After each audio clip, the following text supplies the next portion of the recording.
everyone, welcome back to YouTube and Twitch. It's me, DanielFrank, your new best friend on YouTube. Welcome back everyone. We're gonna have a nice time tonight. I was planning to finally go and play some Rust again, which by the way I've swore never to play again not so long ago. But here I am playing this goddamn game again. Well, you make a choice and then you change it, I guess. So here we are playing some Rust. I'm joining the promised land once again in based in London. I have a few friends playing on there right now, so let's just jump right into it.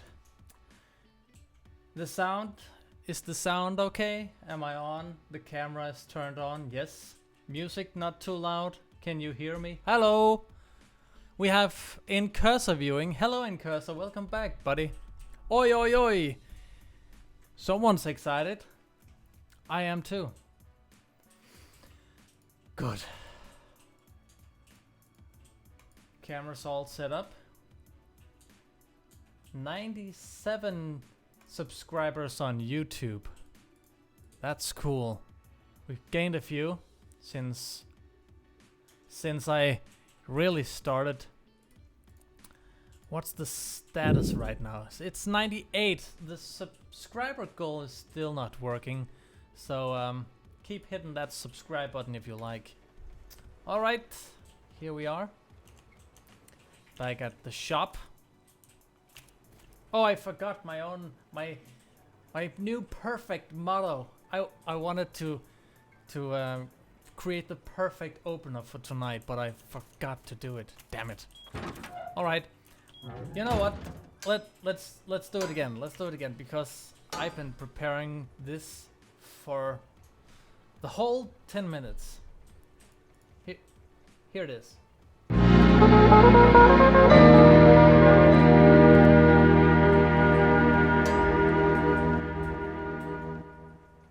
Greetings everyone, and the microphone is on. Greetings everyone, welcome back to YouTube. It's DanielFrank here, and I forgot what I had to say. Oh, something about Franks, because it's fun o'clock somewhere. See what I did there? I used an old catchphrase and I changed it. Okay, let's get back to the game. So, what are we gonna do on this server? I am gonna... there we are. The intro volume needs to come down a bit, 60%. Will do, thank you for the advice, Spammals. Now come play some Rust. Stop look at my stream, goddammit. Oh! It's Anthony! Hello, Anthony! How are we doing? I know it's too loud, but I want it to be a bit more lifted from the music and my voice and everything else. Might be too loud. I'll look into it. I promise. Actually, I can turn it down inside my OBS. How are we doing today? Tonight? Good. Good day, sir. So we had a bit of a situation going on today. I met not today. Yes, no. 2 days ago, actually. I decided never to play Rust again because I met this guy called Keen, and he kept harassing us in the city we built. No, I didn't build it. My new friends built it, and I just took over the place, and I'm the new city mayor. You hear that? I'm the mayor of this place. And we had this this new server villain coming to this place and harassing us and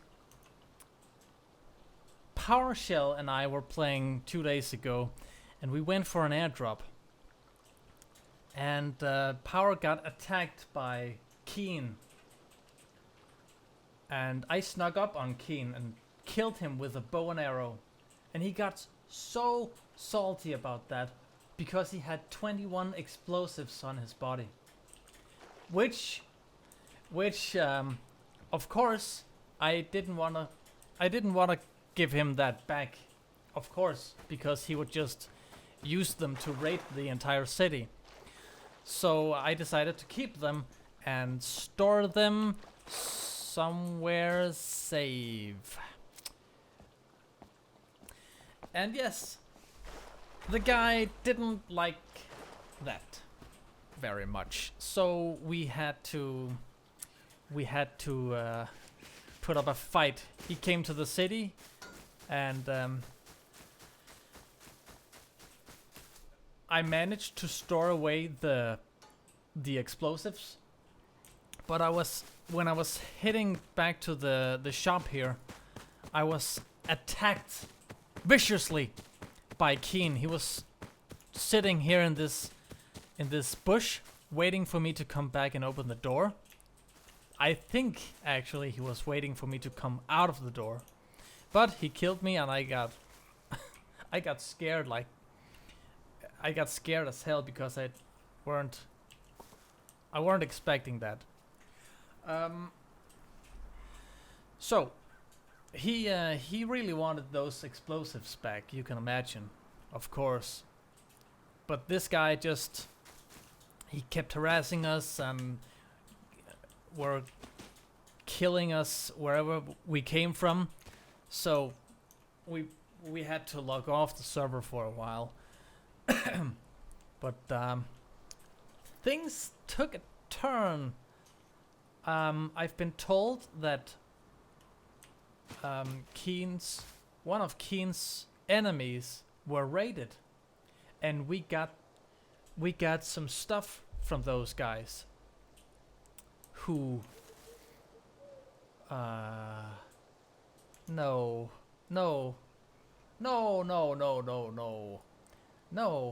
I need some help with this explanation,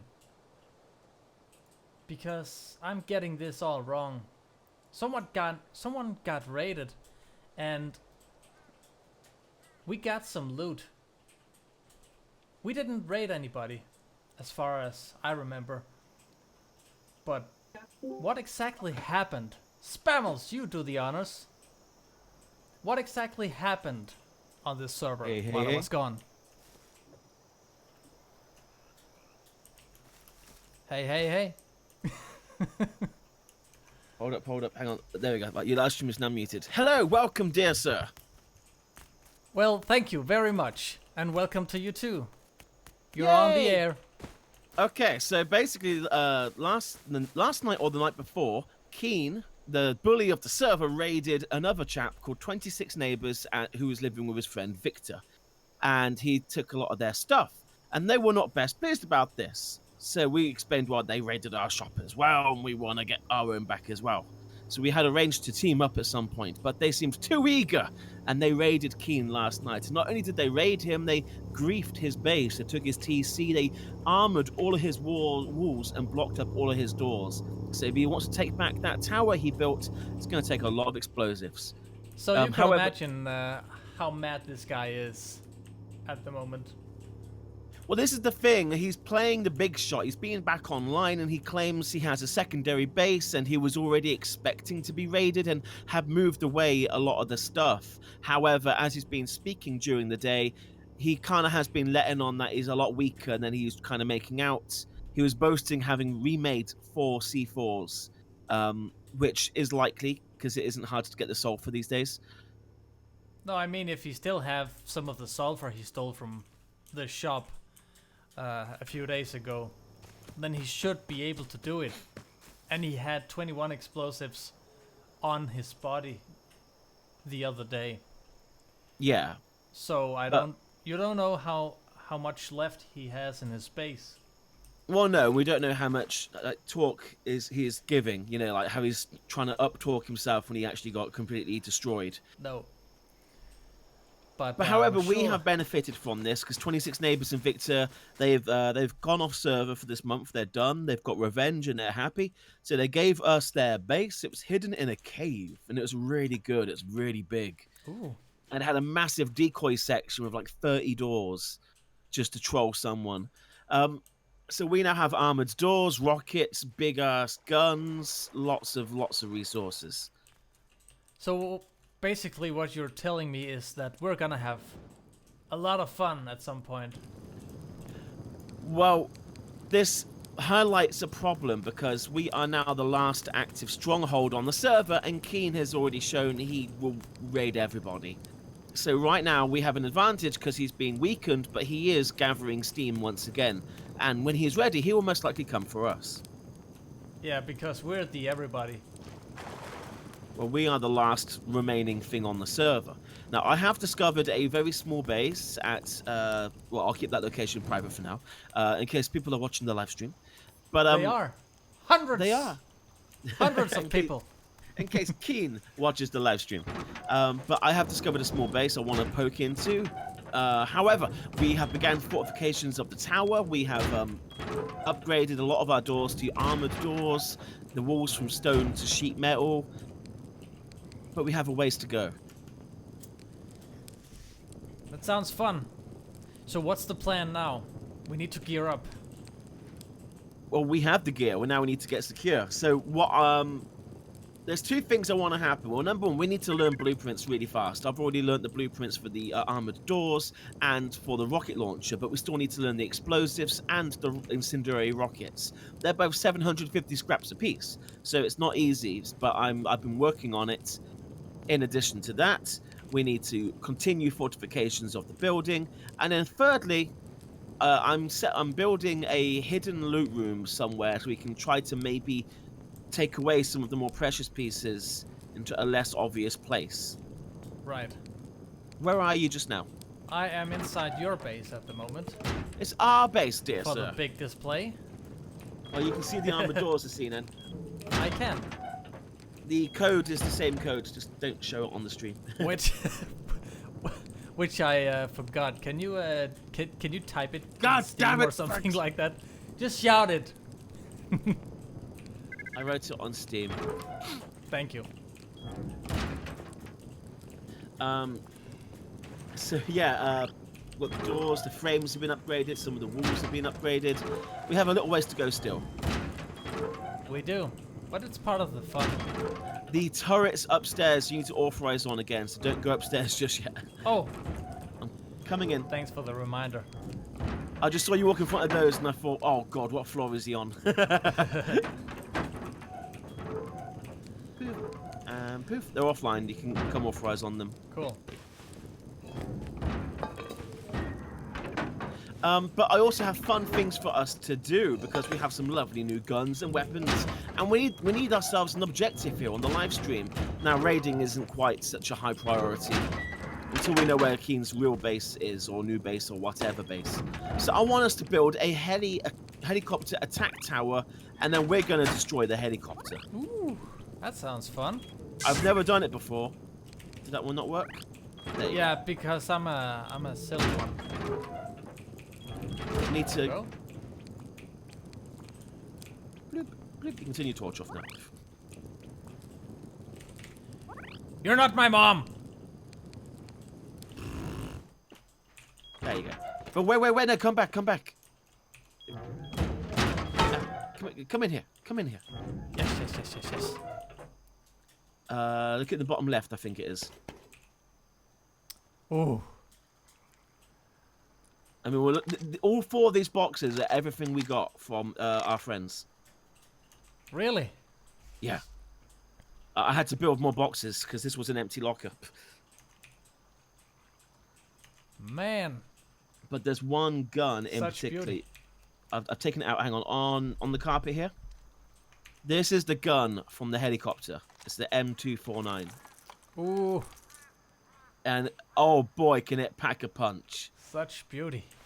It's a chain rail, so it's just bab bab bab bab bab bab bab. The most coolest gun. It's very hard to get. Hang on 1 second. And I'll be out your way. Right. Blub, blub, blub. I actually got an AK from Keen when I killed him with a bow and arrow. Nice. I think it's more insulting because you killed him with a bow and arrow. I think so too. For all of his armor. And this is the thing, I've killed him once as well going through an airdrop. He hasn't killed me yet, so it's kind of a bit of back and forth. Oh, he hasn't. Oh, what was funny, 26 Neighbors and Victor, they had a skull locker. They've been collecting the skull of everyone they killed. Oh, It was we should bad. do that too. I mean, it's not that... Won't be that fun right now since there aren't that many people on. Yeah, but next wipe, definitely. Yeah. I got really high hopes for December because I hope to be off work, so I can kind of totally have a good time. Sounds fun. Can I borrow that for a minute? Borrow what, Anthony? Did you see the... Did someone piss off Keen? You can say so. Yar. Did you see the cookhouse yet? I didn't. I'll check it out in a minute. In a minute, me. I did have to commandeer a lot of the stone, but this was before Keen was raided, and the point of it was to expedite our cooking abilities. Well, we are sharing, so you can just take whatever you want. Well, I already took it. But no, yeah, I justified it was for a collective effort. It was a good use of the resources. I reckon. Because Damn we have lots of furnaces, but they're not what's the wording? Like it's not good value for money, you know, economically friendly or something like that. Because it uses loads of words dispersed across all of them. Oh, Anthony wants to use the chopper gun. Bring him to the loot room. No, he cannot touch my precious. He cannot even get near it because of the turrets. I'm kind of blind in here. Not got a miner's helmet? No. And my torch broke. Oh god damn it! There's And I some need some tools. God damn it!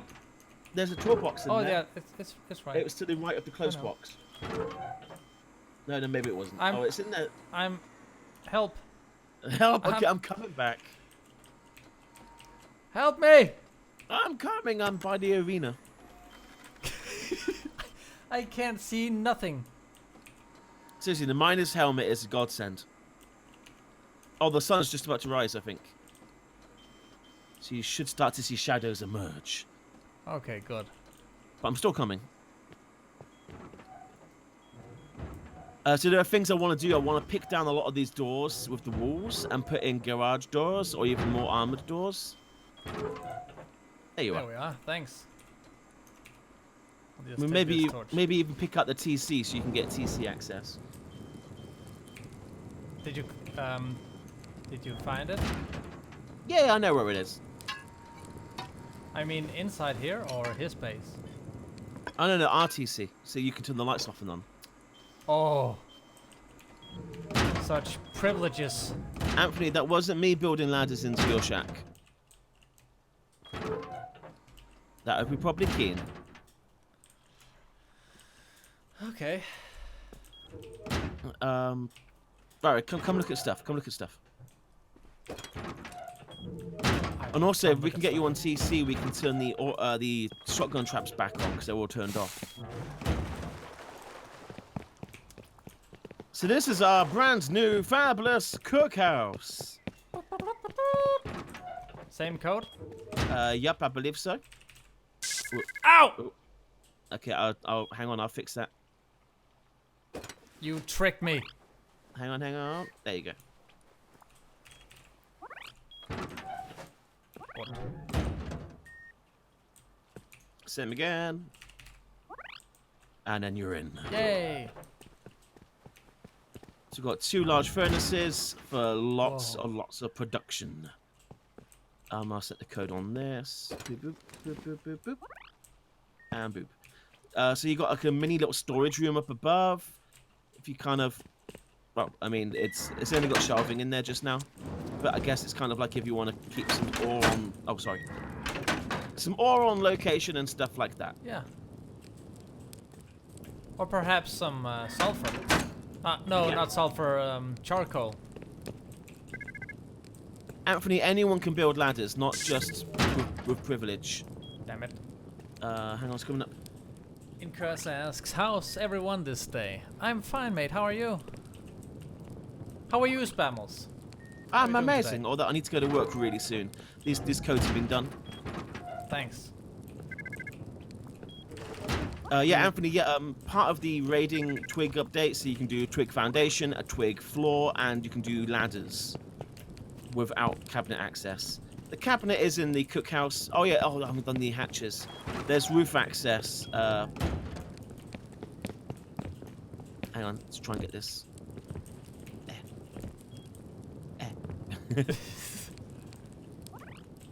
And there you go. Cool. But I don't expect us to be to want to use it. But it's something at least. Better than nothing. Get down! Hang on, let's go do the codes. 147. I just read the number out. God damn it! No one heard that. I didn't hear it. That's good. I might have to go change every single code now. That'd be frustrating.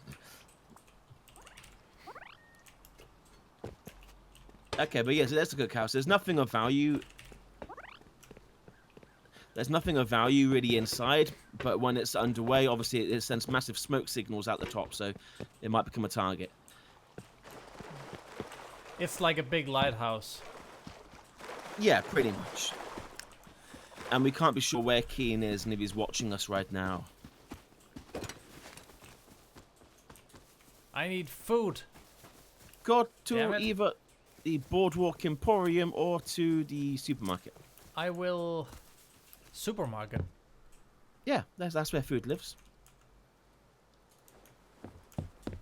We have a supermarket. Yeah? We've had Where? one since... It's literally on the outskirts of our town. It's been there since forever. Oh yeah. Up there. You dumb. Right now I'm good, although soon I'm going to see a therapist.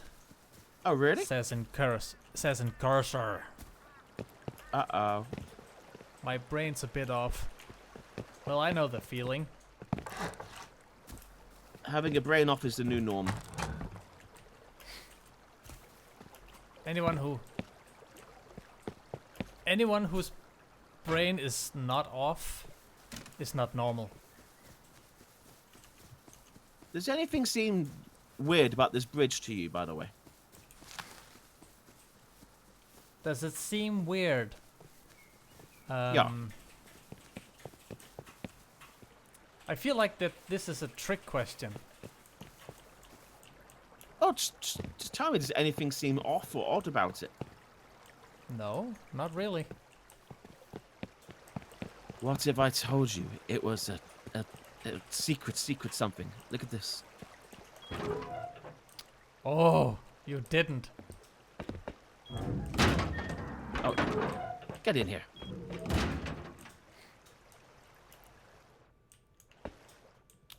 Oh. Cool. It's a secret area. It looks like just foundations from above, but it's actually hollow. There is no normal. You're right about that, Anthony. I'm sure Keen's not going to watch this live stream, so I figured, what the hell. But this is where I was going to put some of our prized stuff. Some Oh my of the god, there's somebody with a expensive gun. There's a helicopter coming, by the way. I'm ready. I still need that food, though. Be right back. Go supermarket.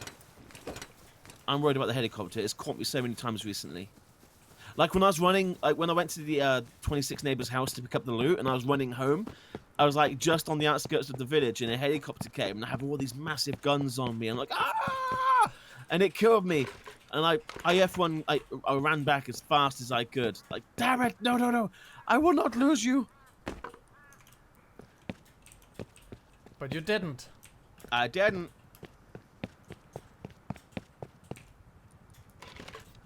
So I'm gonna role player up that bridge so it's less like, cause like you might be thinking, why are there 2 double doors on it? So I'm gonna role player it up somewhat, and I'll cover the hatch with some shelving and some boxes so they won't really notice the floor hatch. They'll just think it's a storage cupboard, and I'll put like loads of torches inside of it, make it role playery. Yeah, good thing. Want to attract too much attention.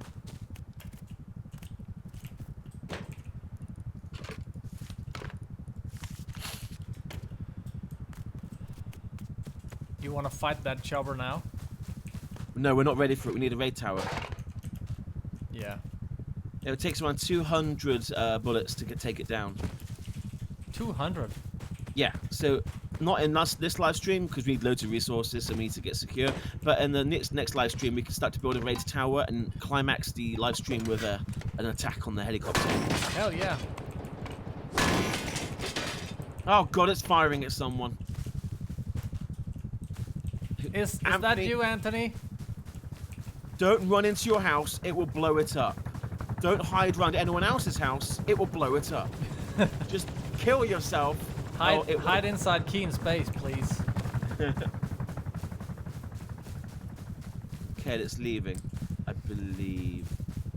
I'm forgetting the chat here. In cursor says, other than that, I'm good. From above, it'll look like a peen. I reckon he talked about the bridge here. What's a peen? A penis. A phallus. A gentleman's man sausage. Oh. What? You had another word. Chode? A chode, yeah. Haven't heard that one before. It's an American thing. Oh my god, I'm robbing Anthony of all of his loot. Oh no, someone is coming at me.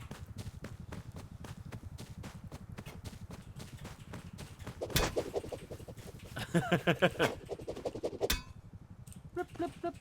Oh my god, there's a naked here. Quick, Frank.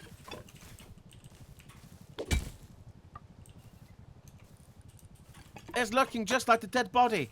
It's He's a not clone. taking damage. God damn it, my accuracy is way off. Oh, this is my friend, by the way, asleep on your shop doorstep, Master Destroyer. Who's that guy? He's one of my Patreon peoples. Oh. And he suffers from epilepsy, and like sadly he got all the way to the village, but then started. There you go. Wash him down. He got all the way to the village and then started to kind of feel very sick. So he had to log off right there and then. So I put all his stuff into somewhere safe, but that's why he's sleeping there. Poor thing. You stay as long as you want. And you spin the wheel of death right over him. You win. Oh, he's gonna win. He's gonna win. Oh. What? Oh! How lucky can one guy be? You have to give him something now. He's gonna get a t-shirt. He won a t-shirt. Actually, I'm gonna give him a blueprint for a table. There you go. You want Anthony, something. you got to give him something. You were witness to this. He's like our lucky piñata. Don't you dare, boy.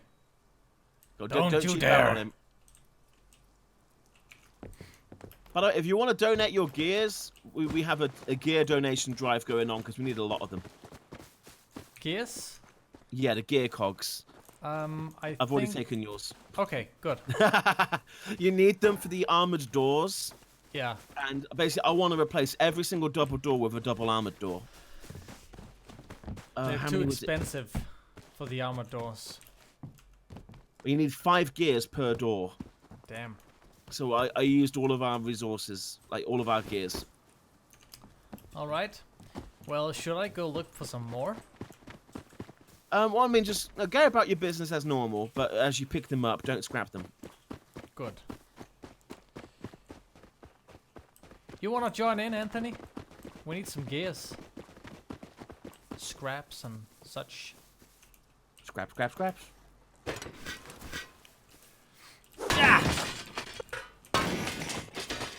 I'm going to quickly finish off like role-playing up this.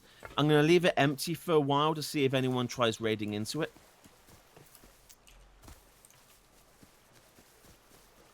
Keen is not online right now. He was online just before you came on. Oh. I mean, I suppose we could quickly cook up some C4, satchels, and go and investigate this base I found. Should I do that? That could be fun. Oh, we could do that. If you have the time. It's 9 o'clock already, Jesus. I looked at the clock, it said 7 o'clock, and I'm like, okay, I must go. But, oh, God. Yeah, let's do this. Another time. Well, just the more time I take now not working, it just means less chance I'd be done in time for December. Yeah, you're right. It might about be that. that I work the first week of December. I mean, oh dear. It's okay. It's okay. We need to gather the resources anyway. So. Well, we have an abundance of metal. Sulfur is like if you have a full inventory and you got to pick between metal ore or sulfur ore, take the sulfur. All right, I will. Stone is also handy because we keep running out of it. Mostly because I keep using it, but. How much do we even have left? Stone, 1,000. Damn. Do I hear the helicopter again? Yes, you do. Oh, God damn it, Anthony. Clearly, this is Anthony's fault. No doubt.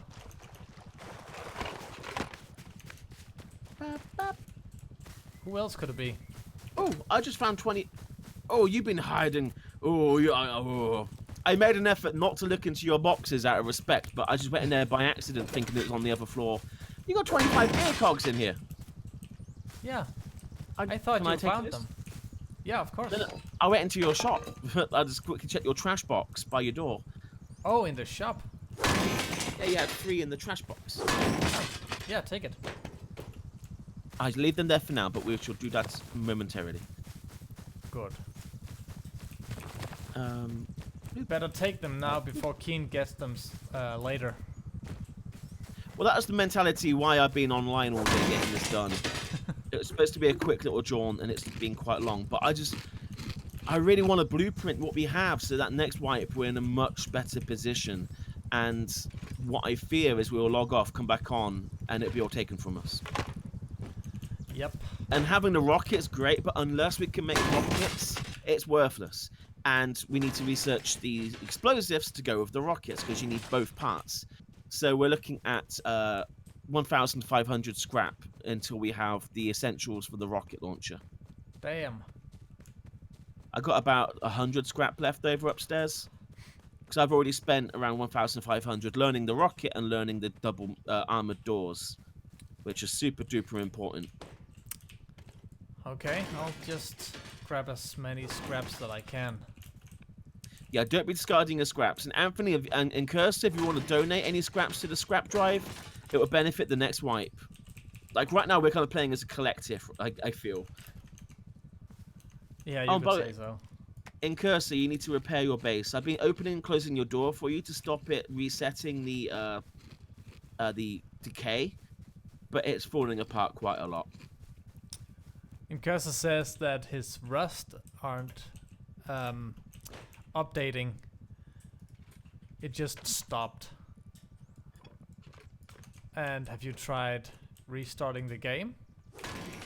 Yeah, uninstall the game fully, then reinstall the game if you are for some reason unable to update it. But I don't understand why you can't update it. Or perhaps just check the game integrity. Yeah. That's a better idea, actually. Do that first. Before uninstalling the game. I'd worried that you'd got bored and that's why you hadn't logged in a while. And I was like, oh god damn it, this village is dying. What have I done? I've driven these people away. I don't think so. Well, that's good. As long as we like playing together on this server. I think Oh, we're good. I'm good. I like it.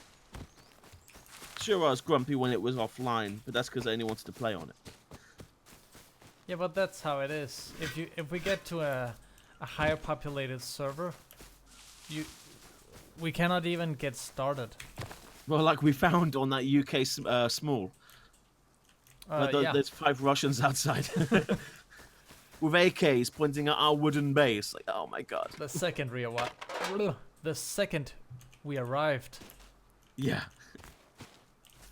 place Now was that guy, crawling Master with Russians. Destroyer, me and him built another base further inland, but it was non-stop gunfire, non-stop. There's raided bases everywhere. Ugh. You're literally building a base in the shadow of another base, and it's just constant gunfire.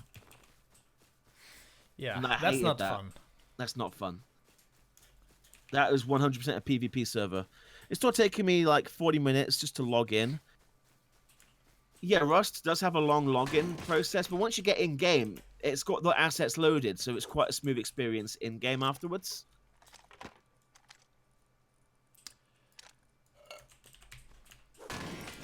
Yeah, but if you get this insane long loading screen, the thing you can do is when you're loading in the server, you can cancel the loading screen and then rejoin the server. That will. Oh, really? Yeah, that was sometimes. That works sometimes.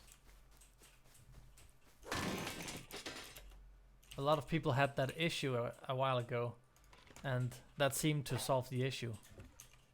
I mean, mine doesn't take that long to load. 40 minutes sounds really excessive. I'd say your computer's not really doing too well at that point. But when I log in, I tend to go make a drink and something like that, and I come back and it's done. Or I check Facebook. Or you're drunk? Oh, I rarely get drunk. Although it's nearly time. December is a time that gets drunk happening. Oh, really? Well, everyone has a drink over Christmas. What are you drinking at Christmas? Well, Jack Daniels is my drink if I'm trying to not trying to get drunk, but if I'm doing it properly, you know. But otherwise, I drink a drink called Smirnoff Ice. It's an alcoholic drink, but I don't drink it because it's alcoholic. It's like a lemonade basically. It tastes really refreshing. It does. You know what? It's actually the first type of alcohol I've ever tasted. Well, I think that's true for most people. It's a typical teenager's drink. When I was a teenager, there was Smirnoff Ice, and then there was a blue one called Wicked, WKD, Wicked, and it was like a blue drink. So that was like the most common. I don't really remember, to be honest, but it was just blue. So it tasted of blue. Tasted like blue. Confirmed. Blue is good.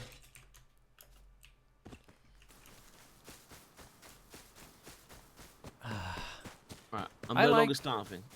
I like at Christmas. I like this winery drink. What's it called in English? Hvad hedder gløgg på engelsk?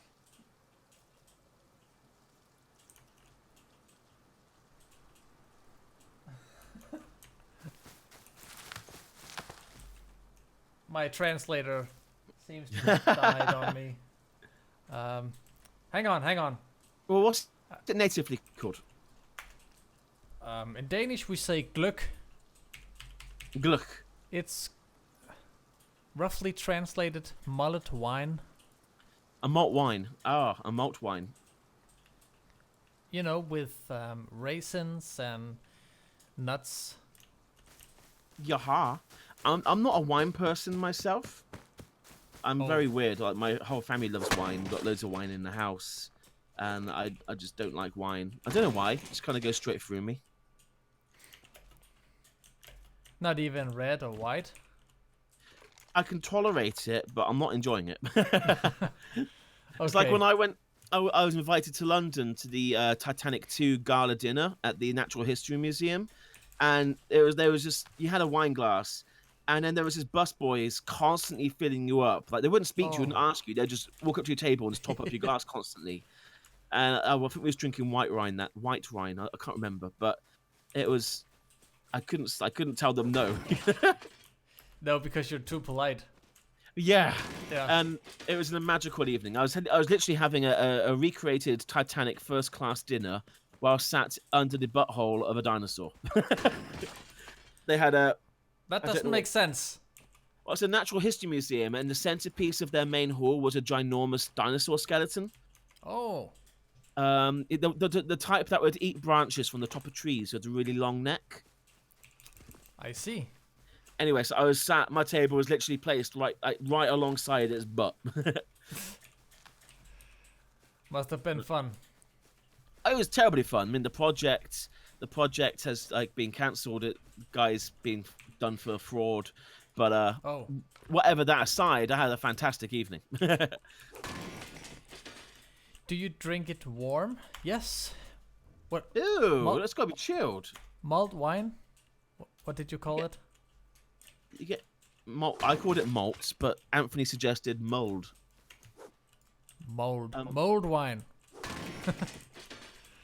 You got to get an ice bucket. You got to chill that bad boy. Well, I don't know if it's a specialty in Denmark, but how we do it is that we heat up the wine.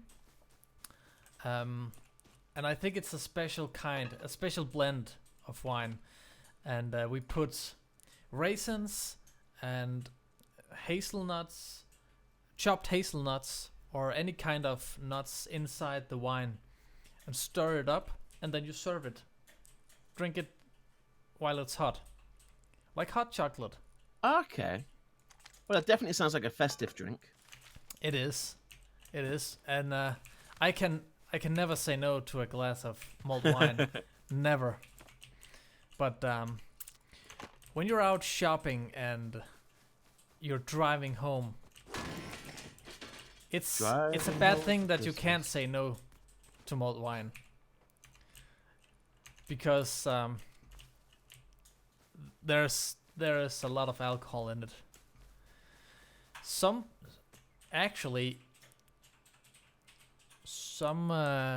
Most people pours lots of other kinds of alcohol in this drink.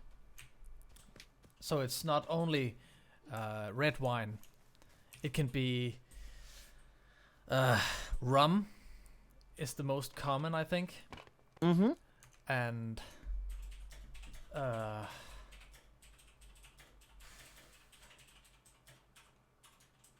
yeah. Yeah. Rust is the most no, not rust. Rum is the most common. Yeah, you don't have to be drinking rust.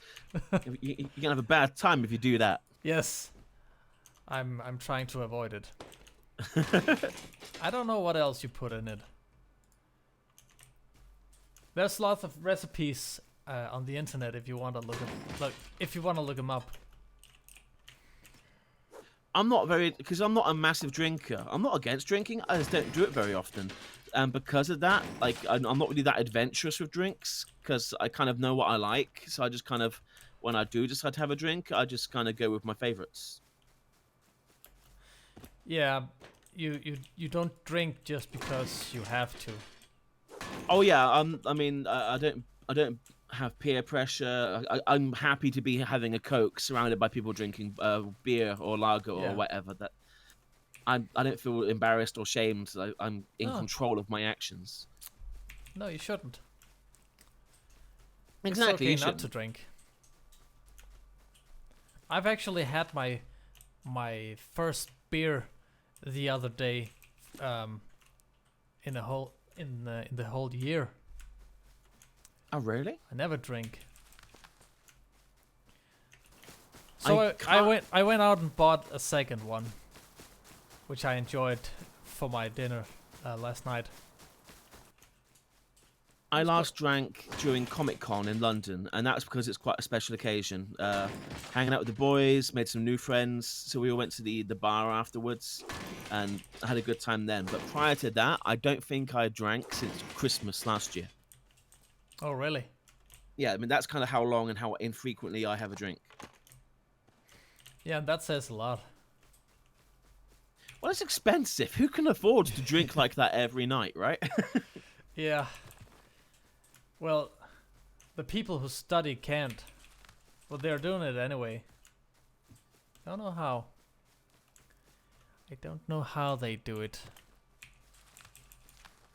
I've got 2 satchels made. I'm just making up the other 2 now, and then we can go on a little pokey test. Cool. I found 4 gears so far. Oh my and a god, we can silencer. research them, but it's ridiculous because to craft one after you research it costs like 25 metal, which is not a problem, and 100 scrap. Like, Whoa. what? That's expensive. Because that means you need 500 scrap to get the 5 gears for 1 door. That's insane. No, sirree, Bob. No. Should I come back? No. Take your time. Ah. I need to check I take screenshots when I'm at a location of interest. It's easier than trying to remember the map location, and you get a pinpointed location too. Shh. I see a horse. Oh my god, it's Shadowfrax. Get his horse shoeograph. Could you just trot on this, please? Can I have your autograph? No? I need you. Then you'll die. He's like, no, don't do it. You bastard. Oh, he's stretching his leg out for you. Oh. I'm watching the stream, so it's slightly delayed, but... Student loans, Frank, says Anthony. Yeah, so that's what your money's going to. I knew it. I knew it all along.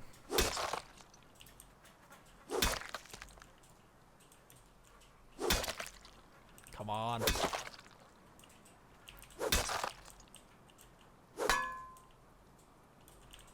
That was a very hard horse tail. What did I get? Nope and nope.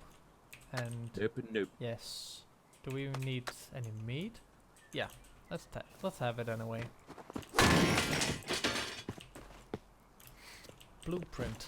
Food is always something that is like an...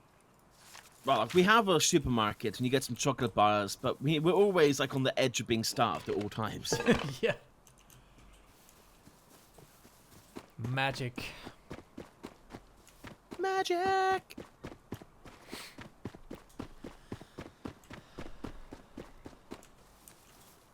Ooh, more chocolate. Nom, nom, nom. So I royally messed up my live stream last night. I did. Oh, Yeah, you I saw it. I'm such a dum. I really am. I can't believe I didn't have it installed. I was literally like 1 minute to 8, and I was like, oh my god, this is gonna take too long to install as well. Oh my god, what do I do? Oh my god. So that's why the stream was like 15 minutes late starting. But like, I just assumed it was installed. I'd paid for everything, and it. But I don't know. I messed up. Shit happens sometimes. Well, we're going to be streaming tomorrow instead now. So Yeah. it will make up for it. And it actually does me a favor, because I hadn't got the video for the 21st done yet. Because it's going to be a Britannic special, the sister ship to the Titanic, because that's the 101st anniversary of her sinking. But I wanted to do something good, and I couldn't really think of anything that would actually be like good. It's very easy to do something, but I wanted to do something worth doing. And since I had nothing done, and there's no room in the schedule beyond that to shift in this extra live stream, so I figured it's got to be done. It's got to be then. So it works out well for me. I'm just disappointed that I don't get to do a special. Well, eventually, you can do it another time. Well, that's just it. It'd be nice to do it on the actual day, but you can do it anytime. I know. Well, the Titanic is a big thing to you. Why not prioritize it? instead of, I don't know, Assassin's Creed? Because I don't have a good idea just now to do a good job, and I don't want just to churn out mediocre stuff. Because while I'm sure it will get lots of views, that isn't the point. And also, it sets a bad precedent for the channel. If I caved into peer pressure and just prioritized Titanic over anything else, this would become a Titanic channel, which that's the last thing I wanted to become, because it means whenever I try to do something that isn't, I'm going to be faced with even greater protest. And rightly so, because people will join and subscribe expecting Titanic, and then I'd be giving them something that isn't. So right now, the standard is we do Titanic, but we do other things too, and that's how the channel is.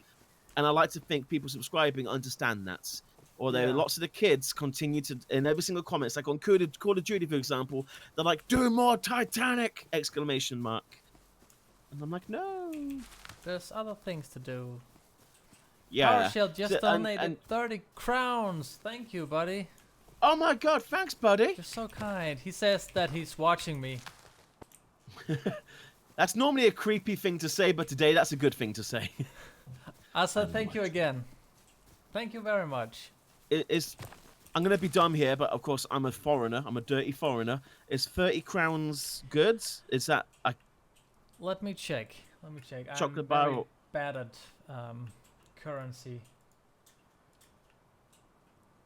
Let's say pounds. 30 crowns is 3.75... No, 3.57 pounds. Okay, that's cool. That's a nice little donation. That's nice. It is. Because I think I did a check, because I think I looked at how much would it be in your currency for me to donate £20, and I think it was like 1,500 DKK, whatever that means. Yeah, our currency is... I don't know if you would say it's high compared to the pound. I mean, I'm sure everyone's biased for their own countries, but I do quite like English currency because it avoids numbers getting too high. Like, so you don't, nothing really goes beyond you got 100 pence equals £1. And I mean, yeah, sure, pound goes into the thousands, but that's when it needs to be. But keeping the lower numbers low stops it from hyperinflating. Whereas, like in China, like 1 million yen equals like a couple £100 or something like that. Like that needs decimalization big time. Yep, it's insane. I'm popping to the shop to get a pint of milk. Have you got 2 million yen lying around? How do you even exchange? Hello. I like money. Another donation from PowerShell. Here's more. Another 30. Thank you, buddy. Cheers, buddy. You're too kind. He is amazing. He donated on my live stream too. He's amazing. I hope we see a lot more of him in the future. You will. Amazing. You will. Right, do you want to start heading back to camp? I've got 8 satchels, so we're good for 2 doors. I'm here now. Have a lot of shit on me. 153 scraps and 6 gears and 1 computer. Well, hey! That's good, because we need lots more turrets. Like, we need basically turrets for days. Yep. Power and I have been playing a lot of Rust over the years. I mean, we've not exactly played for many years. 2, maybe 3 years. But we've been playing for a long time. See, I've only had the game for like about 3 to 4 months now. Really? Yeah. But even in that short time period, if I look at my time played, 563 hours in game. So I'm clocking in that time quite fast. I see. But as you said earlier, that this game is highly addictive and time consuming. No doubt. Anthony's saying 100 yen equals £1. Yeah, so 1,000 yen is £10. 100,000 yen will be £100.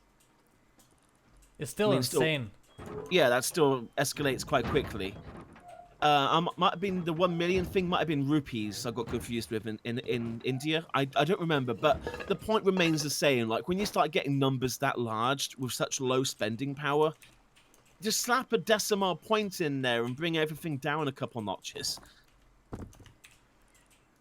But nope. I mean, Yeah, the whole Japan should be decimalized. Oh, what did you call it? Decimalization. Yes. Japan needs that. The whole Japan. The whole Japan.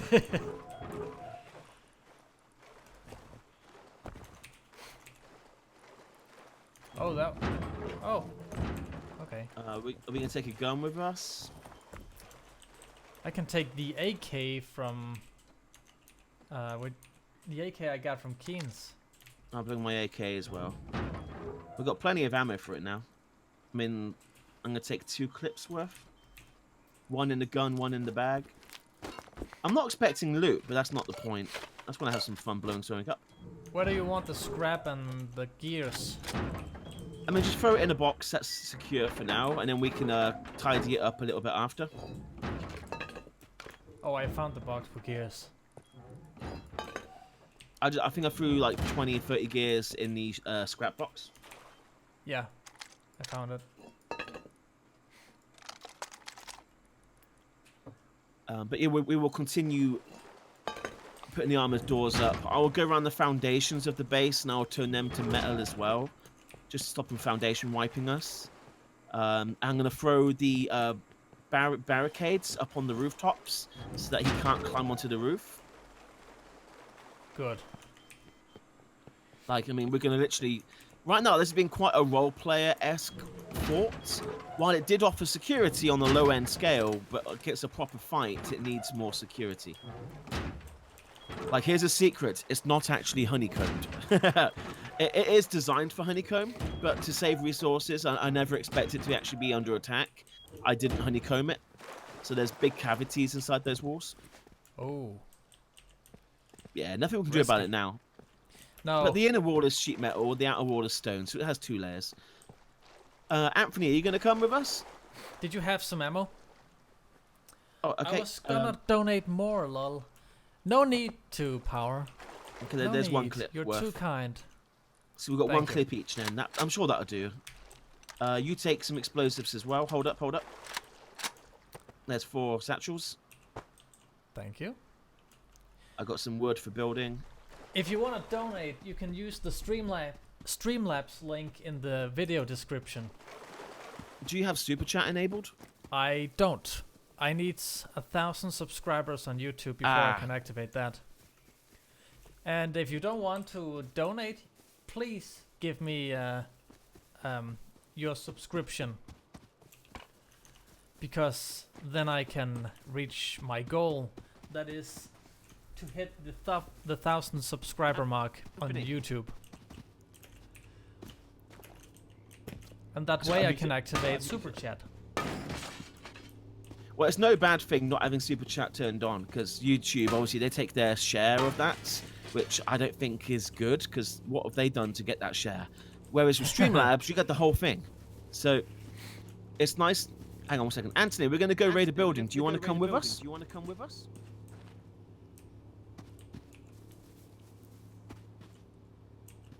Okay, go put your stuff down. We'll be around. To the shop. Yeah, I mean, obviously, I had a YouTube channel before they implemented those barriers. So I was fortunate to not be caught up with them, and I'm now fortunate that I'm beyond them anyway. But it is frustrating for smaller channels that are just coming up, because you put just as much time and effort and money into your channel as I do, and you should be able to be rewarded in the same ways. But I understand YouTube had to implement it to prevent, well, these fake channels and spam channels abusing the system. It's because of them this has happened, sadly. Yeah. Well, I mean... It's great we have Streamlabs, and it is a better option. But of course, not everyone has PayPal or debit card or credit cards. So like maybe their parents set them up a little allowance on YouTube. So that super chat is handy in that regards as like a last resort. Yeah, but I don't think it's fair of YouTube demanding a cut from whatever rolls in via the super chat, because they are earning so much money on the creators. Oh yeah, whenever a survey comes round, I always make a point of saying how YouTube needs to take a smaller cut out of what we earn, because well, I word it in a way that tries to be beneficial, saying if you give us a bigger cut, it makes us more secure in what we're doing, which means we can do it longer, which means over a longer period you make more money, which is actually true. Yeah, but why not raise the prices for advertising instead? Why punish the creators? This has been a comment from Casey Neistat. He said, for all this incorrectly demonetized videos and then getting turned on, but too late, YouTube should be temporarily rewarding those people for the accidental demonetization by momentarily rising their CPM so that they earn more money on some ad rev for a teeny bit as compensation. And that sounds like a nice result, because while you can't give money for ads not given, you can make up for it a teeny bit, but they'll never do that. Nope, they will never listen to any advice. Oh god, no. In YouTube's eyes, nothing is wrong, even when it's wrong. It's working as intended. I think no problems here. Off the top, yeah, the house is on fire. No problems here. Reminds me of that cartoon dog. Cartoon dog? Yeah. I cannot even show it to you, can There's a Simpsons episode where like Skinner's trying to cook burgers in the kitchen. The whole kitchen's on fire, but Principal Sanders is in the other room. It's like, is everything okay back there? Oh yes. There's smoke coming up the kitchen. No. That's just steam from the grill. It's fine. Are you ready, Anthony? Are you ready, Anthony? Frank, I know you're searching for the dog, but are you ready? I am ready. Got some, but not many. Some, but not many. That's cool. Right, we're going to be heading to Q9, Queen 9. Good. Okey-dokes? Let's do it. Let's roll out, boys. I will show you the dog at another time. I've also had to close the stream, so I'm not really going to hear much that happens. But I'll You don't. You're stuck with me now. What's the quickest way to get there? Oh, hang on. Just a sec. I know Power is playing Rust. He's joining the server. Should we bring him? Yeah, I mean, I'm not promising a fantastically amazing raid, but I mean, the more the merrier. It's good fun. Well, he can provide some moral encouragement. Yeah, there it is.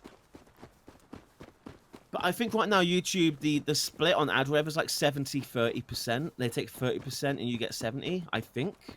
I'm not sure with the super chat what their cut is. I wouldn't say it's that. I'd say it's probably less, but they're still taking a cut all the same. And they shouldn't. Nope. Power, join, quick. Although I will say, while of course it's not nice they're taking a cut, it has made me feel a bit better when the AdSense paycheck comes in. Because the AdSense, the super chat gets added onto the your monthly paycheck. So it looks a little bit higher than you normally would expect. So it does superficially make you feel happy, even though you're getting cheated out of less money. Yeah. It's a placebo. Good, Power. He's got Be pants swift. now. Oh, that's no. He's sleeping. He isn't contributing to this. I'm just gonna give you some clothes. Can't run around naked anymore.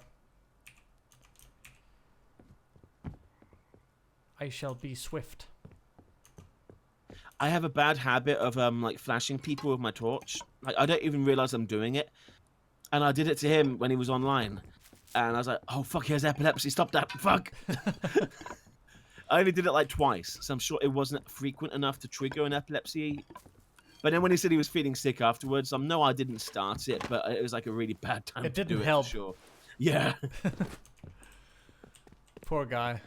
But there's some good news. He's doing tests now. He might have sleep apnea. I think Oh. that's what he's called it. And Yeah. that's when you sleep, you don't get enough oxygen, so you wake up groggy. And apparently this is connected with epilepsy because when you have less oxygen in your blood or something like that, it can increase your trigger chances for an epileptic attack. So they've worked out if they can confirm he has sleep apnea, they can treat him for that, and it should reduce his seizures. Oh, that'll be Oh, good. will you just stop that? Can you drag PowerShell into the voice channel? Ta-da! Hello. Hello, Hey, Power. buddy. Greetings. And thank you for your kind donation, buddy. Oh, you're welcome. You're so sweet. Thank you, buddy, for yesterday as well. You're welcome. Okay, can we Right go on raid a in. building now? Yeah, yeah. Yeah. Come, We're outside the shop. come for helvede. Yeah. I'll bring an axe. Okay, yep. Okay, we're going to Q9, to Queen 9. Q9. Yeah. So the reason why I'm curious about this base is because I've ran all over this map. I know where most of the main structures are, and then I see this one nestled in the mountains, like surrounded by trees. So I figure it's maybe there's two options: either someone joined the server, started building a base, got bored and left, or it's somebody's kind of like a secret stash area. Possibly. Either way, but it's a very cheap little mini raid. It gives us some content for the live stream. And that's what we need. I mean, that's The next all time we need. we will build the heli tower. We will have a raid against a helicopter next stream. Yes. We still need to figure out when we do this. Yeah, well, I mean it's loosey goosey. It's like whenever you want to be honest. I mean you're busy Friday. You got a Christmas little meal shindig going down. You said. Yeah. I mean it's not quite December yet, but whatever. As a, it's a tradition thing in Denmark. For all people, everyone is having this meal. In companies, schools. Okay, well tell me more. Everywhere. I've not heard about this tradition. Does it have a name? Has the day got a name? No, it's not a specific date or day. The concept is called, in Danish, it's called julefrokost. Roughly translated, Christmas lunch. I don't really Okay. know the right word for it in English. It's a Danish thing, I think. But it's basically you and your colleagues decide each year to gather up and have a lunch together with Christmas-related foods. That sounds good to me. It Christmas can has be amazing alcoholic food. too. Lots of alcohol is oftenly included. But it can also be cozy and quiet. Depends on the company. Not the corporation, but whoever is joining the lunch. We're so spread out. It's basically like a Christmas party, but with lots of food.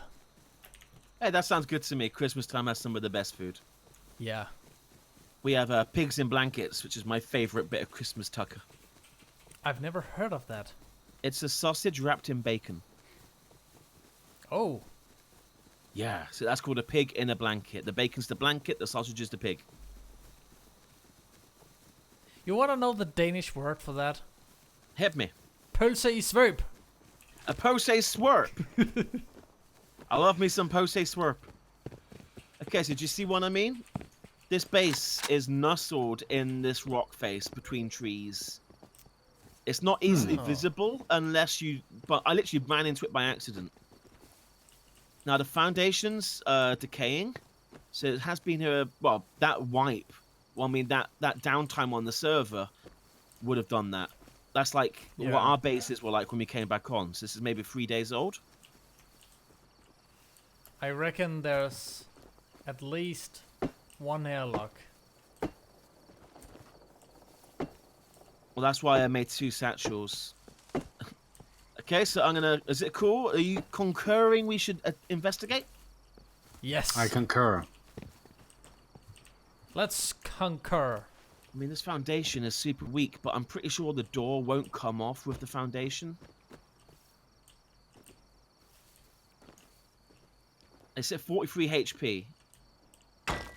Ooh. It's really hard to pick as well. But I'm sure the walls will stay standing, because they're going to be supported by the other bits. Yeah, it will. Okay, we've got tons of stuff. Here we go. So, a boop, and a boop. Run away! You can get the next door. Boop, and then one more. Boop, run away!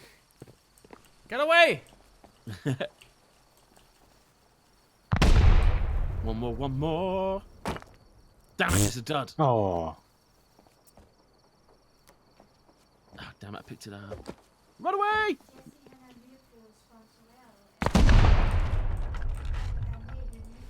The moment of truth, boys. Do you want to take the lead, Frank, because you got the stream going? Oh, we're in business. Oh my god! Devil TC? Doll is the name's on the bag. And go further in, Anthony. You're stopping us. Bags. Move! DD. Nothing more. We got Got a a bed. workbench, research table. I turned the lamp on. Wow, this is actually someone's base. Furnace. You can pick the furnace up. There's another bag. DD.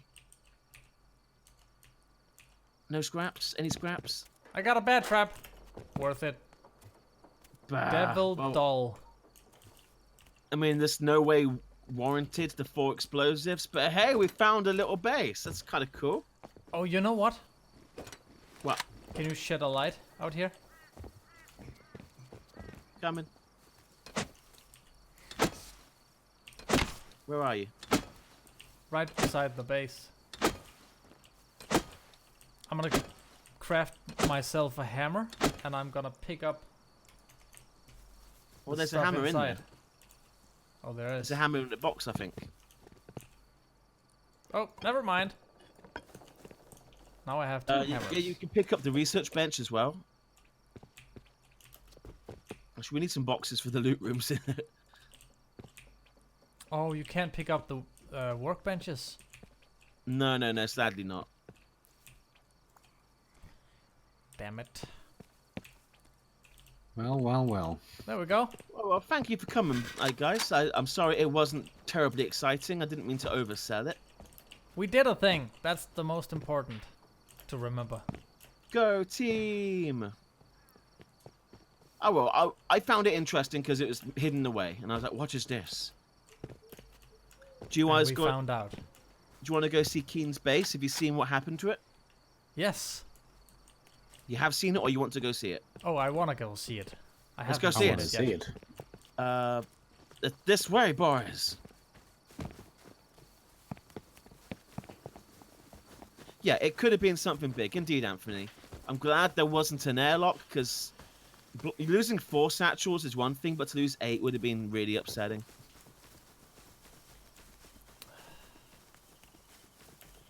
Is it far from here? No, not far at all. Okay. So I got 1 chest and 1 box. I got a furnace and a research table. We've got a hazmat suit, torch, and 2 torches. I mean, it's better than getting your head slammed in a car door. Sure. Now, just in case like Keen has started to strip down some of the signs, I did take screenshots of what they did to the base. So if they're gone, I can share the screenshots for the stream. Sure. Spam me away, Spammals. I keep checking to make sure no one else is coming online. We have Captain Mong online now. Yeah, and he's friends with Keen, but he was raided by Keen on day 1, and he was trying to get help from Keen earlier, but had a trust issue with him. Oh, But he's really like brand new to the game. so he's not a threat. He's not well. He's trying to get guns. He could be a threat just because of how ignorant he is. But no, I don't see him as a threat. Good. Okay, we're close. The nighttime isn't helping, but we're close. As long as we know where we're going, then And it it's was no around problem. Q13-ish. I think I see it. I think it's just beyond these little cliffs coming up. Good thing these flashlights does not run on batteries. Yeah. Yeah, if they needed low grade or something, that'd be really frustrating. Yeah. And weird. A flashlight running on fuel. We're very close. It's just around this corner. So he did have a third structure with a turret on top of it just outside the base, but that got destroyed. That his base over there. Yeah. Man, it's huge. Okay, so the right one, he might have... No, he hasn't got CC back yet, so the turrets will be still off. There we go. Offline raiding coward, Keen the Orc. Dear Keen, come back in 10 years. Keen and Salt. So his door was back here, but these 1000 HP metal... Well, yeah, they've griefed the entire base. And Oh, this is beautiful. hatch on top. That was his original base. He built this one very recently because I already climbed inside of it once. I'm pretty sure it's mostly empty. I think it was supposed to be a helicopter attack tower. Yeah, it looks like it. So I blew this door off last night. These are empty. I think that's just the hatchway inside. So Keen insists he has another base somewhere. If he does, it's a small one because I'm not aware of any more big ones. Unless it's hidden in a cave somewhere. I haven't checked out the caves. But there you go. Now you see where Keen's base is and how it got griefed. Such pretty. What you thinking? It's indeed a beautiful sight. Yep, indeed. Yeah. He deserved it. That's what Oh, I yeah. think. He had auto turrets on all of those little triangle bits poking out. And yeah, and there was a big structure roughly where power shells stood that was like aiming back at it. So where's the turrets now? They got destroyed. Oh, There's a couple on the backside, they've been emptied. Stone. But anyway, that's all I got to show.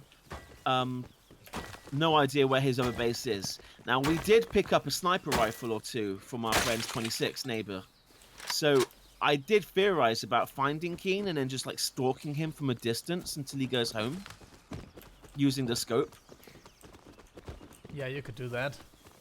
If he even has a new base. I mean, a second base. The thing is, like on a regular server, he may well have given up. But because of this server and how easy it is to get things on this, he has the blueprints in his head. That's the important thing.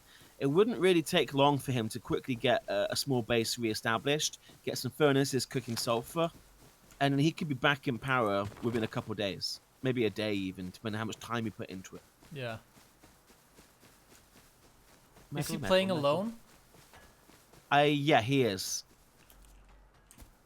And so far, everyone that's been on server who actually knows how to play the game has kind of warned me about Keen and how he's salty and a betrayer and a raider, an offline raider.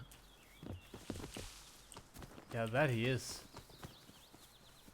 Yeah, I'm Indeed. starving as well. Indeed. I think we're all starving.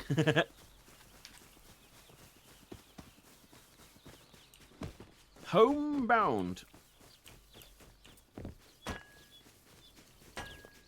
But anyways, as you go around your adventures and your travels, keep an eye out for bases on the map. If you just want to mark it location down but not do anything to it, take a screenshot of your map if you stood at it. That way is the best way to remember where it is. Of course. Gotta report back.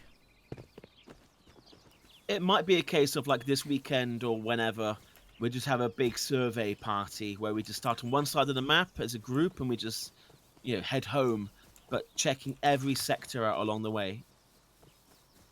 Kind of cartographing the map, removing that fog of war, seeing where the structures are. Like in StarCraft. And Yeah. whatever. Yeah, because we know the shape of the land, but we don't know where the structures are until we discover them. Anyway, I feel like I'm hijacking your live stream here, so I pass the mic back to you, good sir. The peer pressure is rising. Entertain me. Well, we got one viewer left. Because of all your talking. Oh, I see how it is. Oh. Yes. I came here for the Dan of Franks. Instead, I got the Dan of Spam. I don't like this. Sofa. But whoever is watching, I hope you enjoy. If you want to leave a comment, do so in the chat. Well, I've got the stream open. Oh, so you're the one viewer. Possibly. Leave a comment. But the thing to keep in mind, though, is that not everyone, especially, well, it's late now, I guess. But I mean, people can be busy, but they may still like to watch the stream. So you have to keep presenting the stream with the expectation that people are there, even if you know they are not just now, because people might watch it back in the replay. And they're not going to have fun if you have this attitude of no one's watching, why do I bother? But if you have that positivity in the face of absence, they will still get that positivity reaching them. I do. It's like it's the same problem with running a radio station. If you know the listener count is low, you still have to be positive in your performance, because people will listen afterwards in a podcast, perhaps.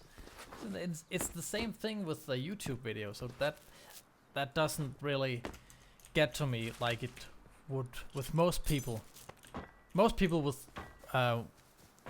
tend to have this mentality if they haven't got that many viewers. They'll just say, why do I even give a shit? Why do I have to keep up my broadcast? I have one viewer. Oh, I want to close this now. Yeah, and that's and such the cry in wrong my thing sleep. to do. Yeah, because this is the part of the fun.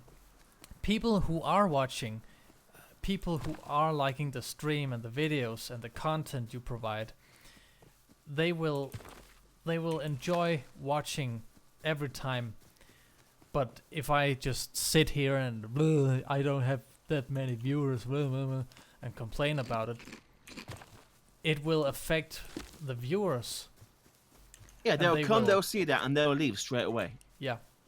You have to make the product for the audience to enjoy. The audience won't come until there is a product. I know it's wrong to consider ourselves products, but that's in business talk, that's what we are. We're providing a service. Yep. We are the product. Yeah. This I mean, video is the product. I am the Yeah. product, as well as you are the product. so we need to be entertaining, so then people come. And people will come because they hear we're entertaining, or they see that we're entertaining. Or we do dumb shit. Yeah, mostly dumb stuff. And that's the fun thing. Well, yeah, I played Call of Duty World War II multiplayer for 1 hour, and I got killed over and over again. I was terrible, but it was amusing to some people. It was fun. people like whenever you do dumb stuff. Like, I saw a video of you playing the HTC Vive game. What's it called? Five Nights at Freddy's. Oh yes. The thing went I quite liked wrong. about that video the most was when you tried to push a button in the game, Yeah. but you destroyed your entire backdrop settings. Yep.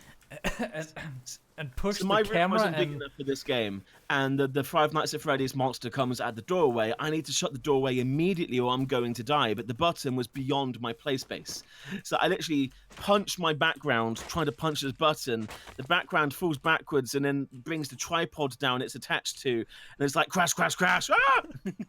and you was all like panicking and such. You Well, yeah, could 'cause you that- could really feel the panic in you. Well, yeah, because in my head I'm like, I'm going to die and I'm destroying everything. That was fun. Yeah, I mean, I've heard that before. People enjoy it when things go wrong, when I punch the table or I walk into a wall or whatever. Yeah, and you push down the microphone from your desk. I always punch. This microphone is... I tell you what, I really love this microphone, and if I need to replace it, I'm buying exactly the same one again. It's the Rode NT1A, I believe. Not the USB version, the phantom-powered XLR version. Yeah. I've had this mic for every single video I've done on YouTube, so that's over 900 videos now, more or less.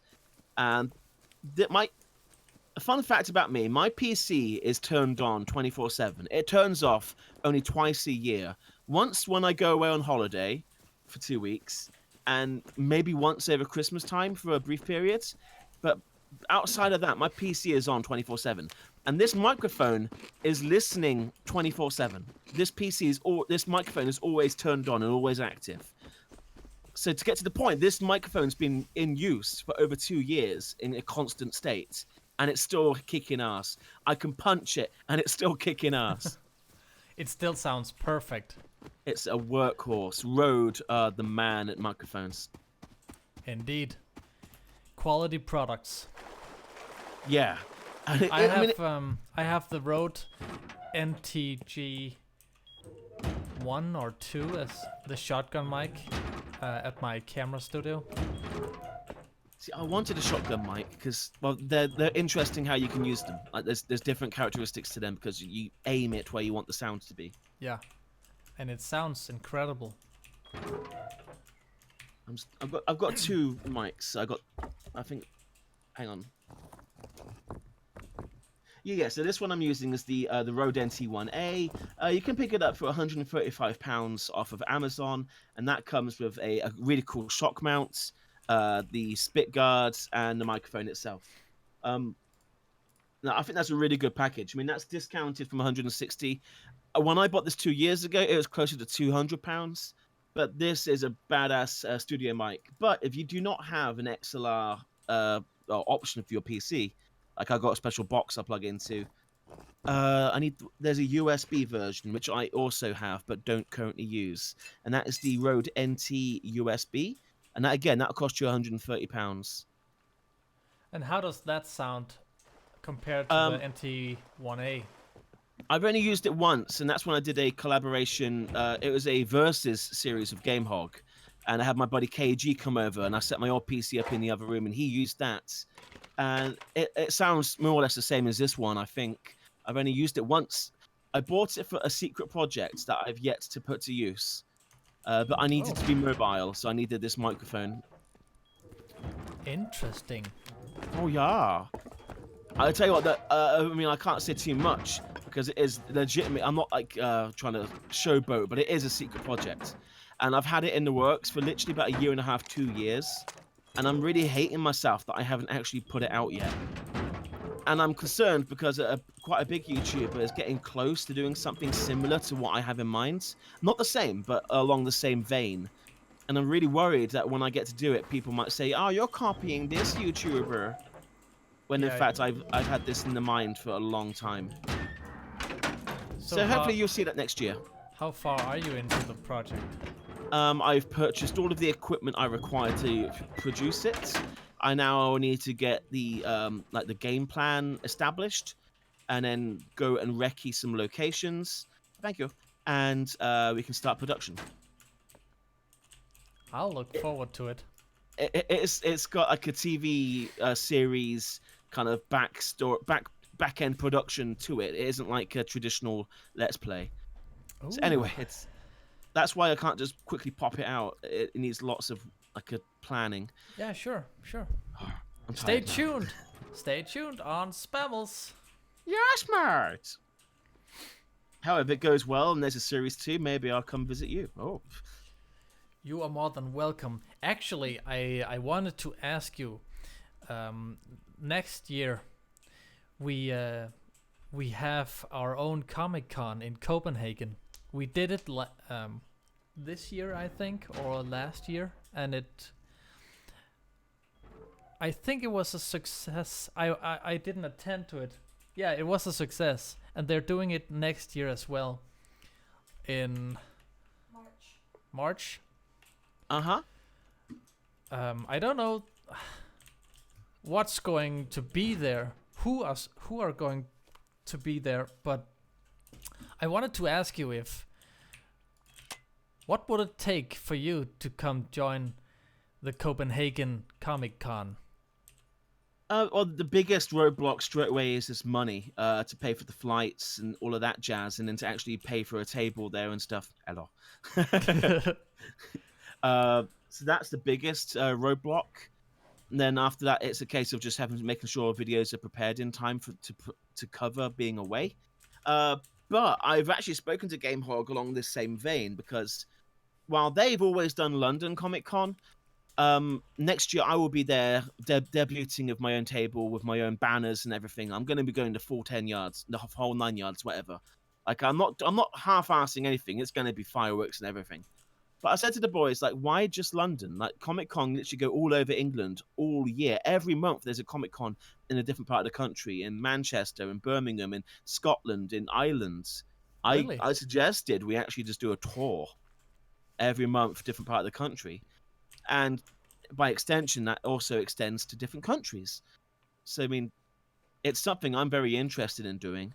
It's all just tied to money, because everything comes at a cost. Yeah, I know it's not cheap traveling to Denmark either. And on top of that, I got sick for a whole week after London Comic Con. So, like, if that happened every month, I'd be screwed. We cannot have that. Well, it wasn't nice, but we recovered. But anyway, so I would definitely not rule it out, but it's not too close to happening, I see.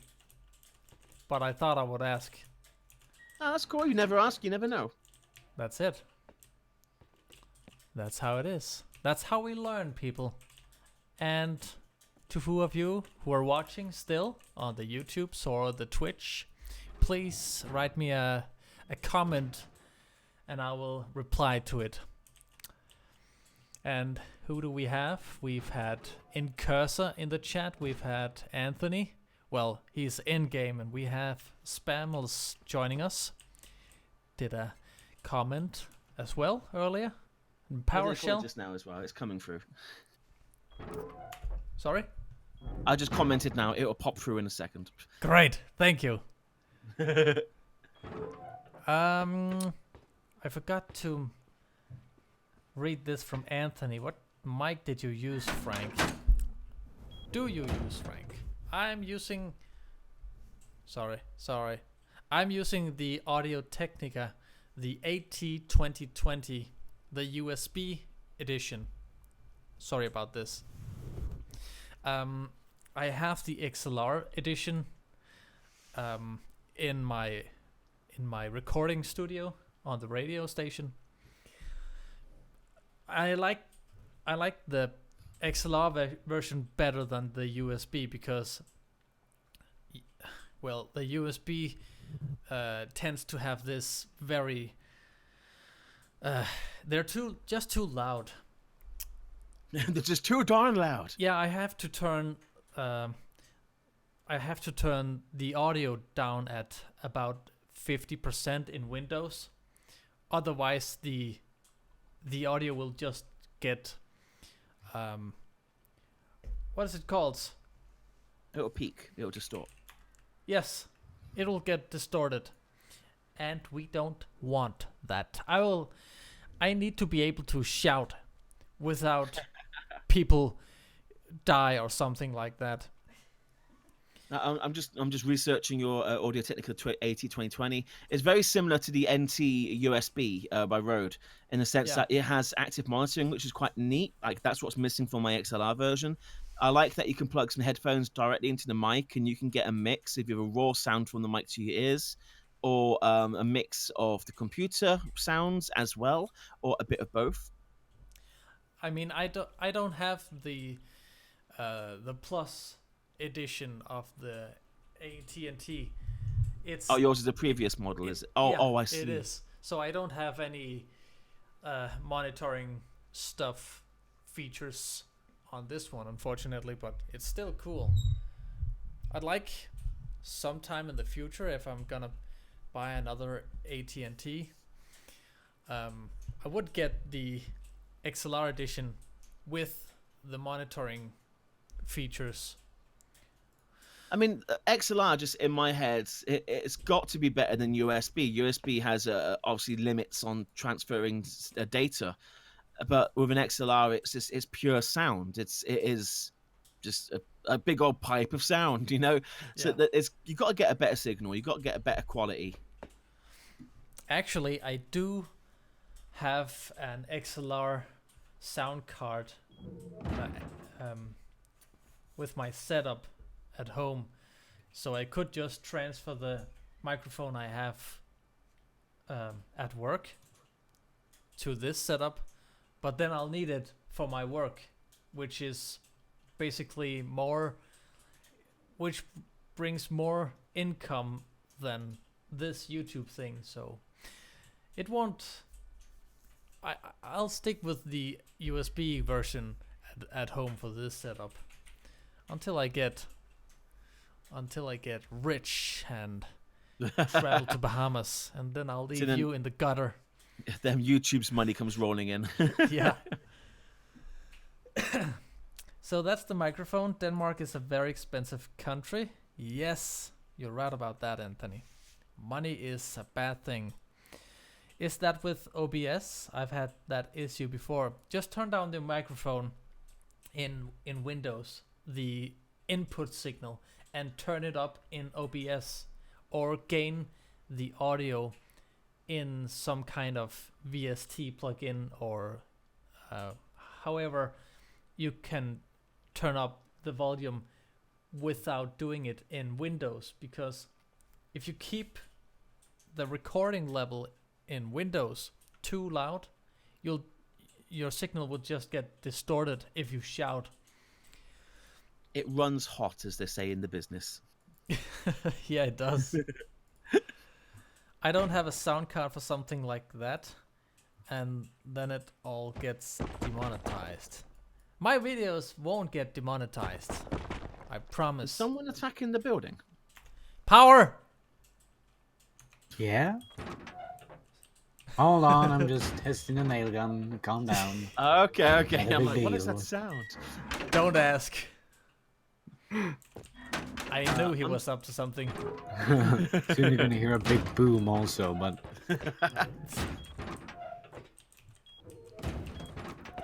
So, yes, that's the comments I kept up. Yay! I did my business. Please leave any comments you like. Leave a like, and please do subscribe if you like the content. I will. So I've just done a appreciate check. I've just done a check on Amazon. Well, this is unavailable now because it's out of date and replaced with other models. But my XLR plugs into a box called the Fast Track 2 USB audio interface with dual input and mic preamp by M Audio, and it's quite literally. It's got phantom power. It's an XLR intro and a 3 1/4 inch jack intro. So you can set the gain on that and everything, and then that plugs into your PC via USB or something or another. Yeah, the Fast Track is a very common audio device for broadcasters too. Well, yeah, I mean, live it's just, streamers. it's a simple job. It does what it needs to do. I would like a better version. See, this is a couple years old. I would like. There's some swanky red ones now. Like looks like kind of a nice metallic red. Yeah, it looks cool. I've just closed the window, Anthony. Damn it! But I think it was when I paid for it. It was like £100 to £200.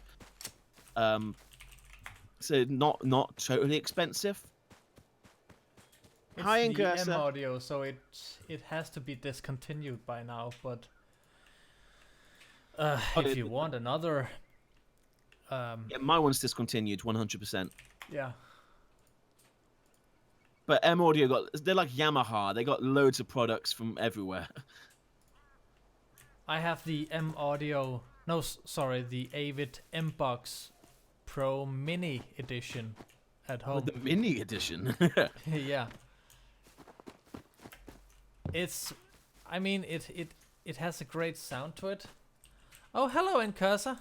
Nice to see you. It has a great sound to it, but they tend to get,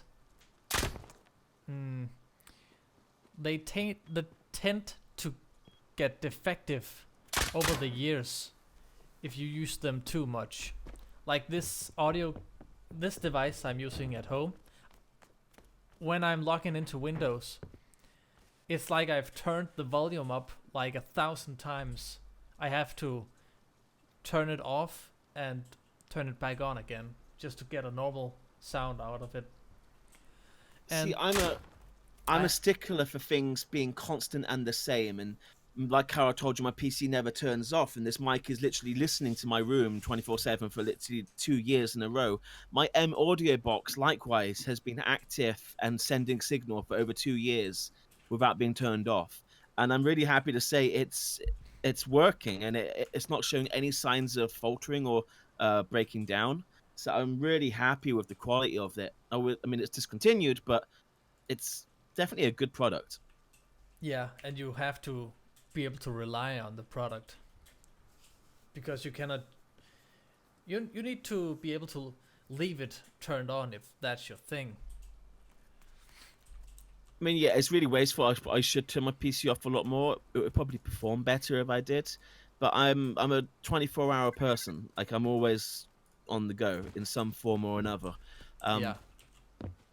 And this is the thing, like, when you're doing content creation, you don't want to be thinking about hardware failing, because you want to dedicate your mind power onto creating the video, the live stream, editing, doing whatever you're doing. So you don't want distractions of a mic not being set up correctly, or the stuff literally breaking down. So it pays to spend a little bit more money. Don't buy the cheap thing. Buy something with quality, and it will not be a problem for you. I guess you lost that one. Yeah, you're right. I mean, I think, because your 80/20/20 is also around £120. I think No. 120, £130 is very you reasonable for a sure? decent studio mic.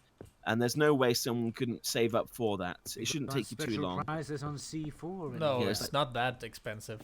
It's like 1/8 of a paycheck if you have a job. If you don't have a job, it might take you a little longer, but you can do that. And then that's your most valuable part of your setup done. 200 scrap for one C4. Or look at this way.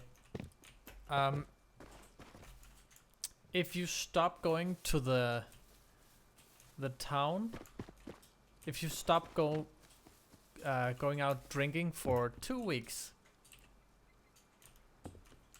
no drinking for 2 weeks, Yeah, no cigarettes. students, then you'll be able to pay for a great audio device or microphone.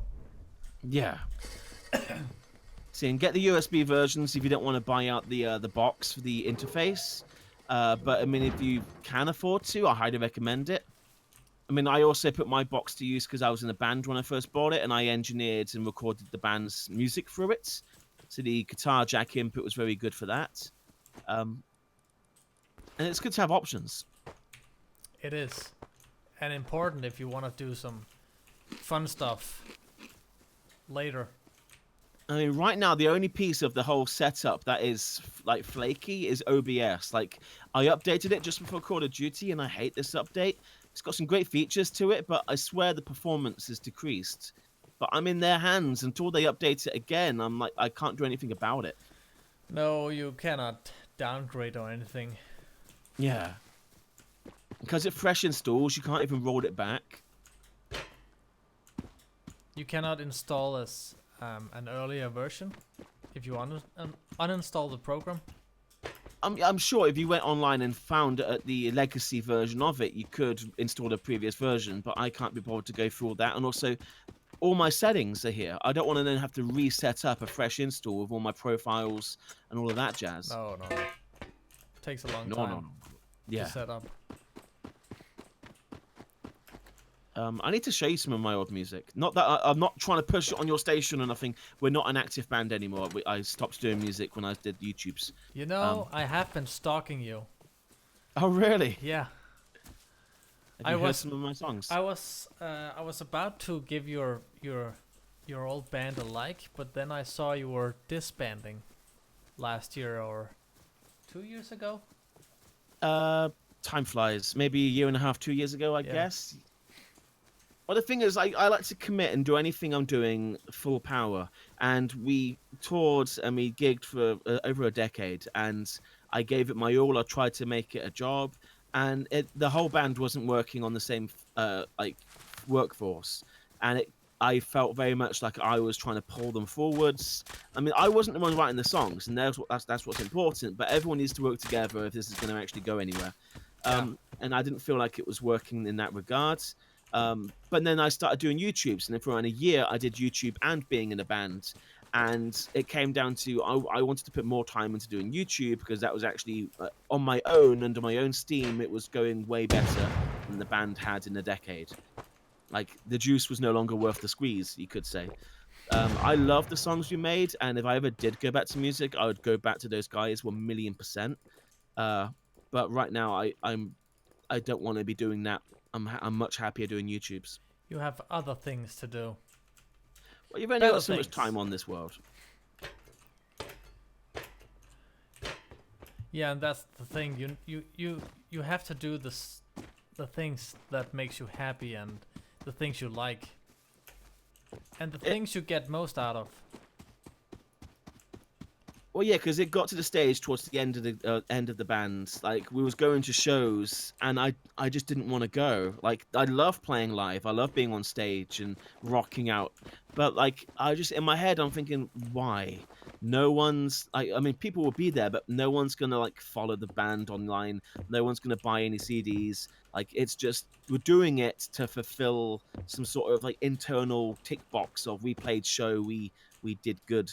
And I know this might tie into what we spoke about earlier about recording a video and being positive, but when you do it for a decade, and it's obviously something isn't working, you can't just keep punching it like a dead horse and thinking it'll just suddenly start working. No. You need to keep evaluating and changing, and the band wasn't doing that. So, but you decided to call it quits, and that's... Yeah, so I respectfully stepped away from the band. I didn't make them stop being a band. I never put much weight in myself being the glue of the band, but in hindsight, it appeared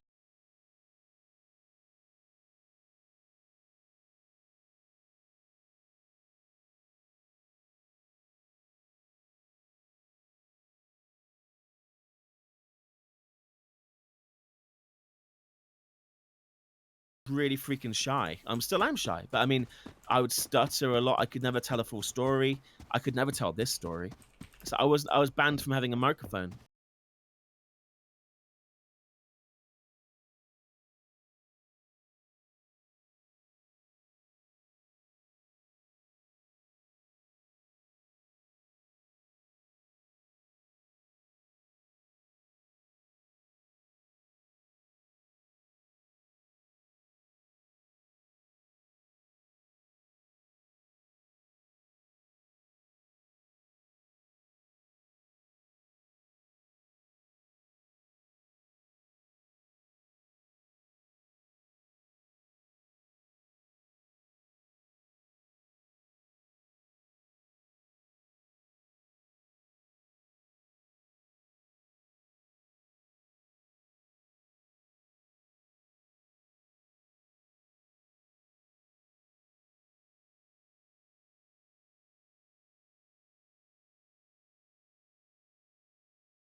Ah.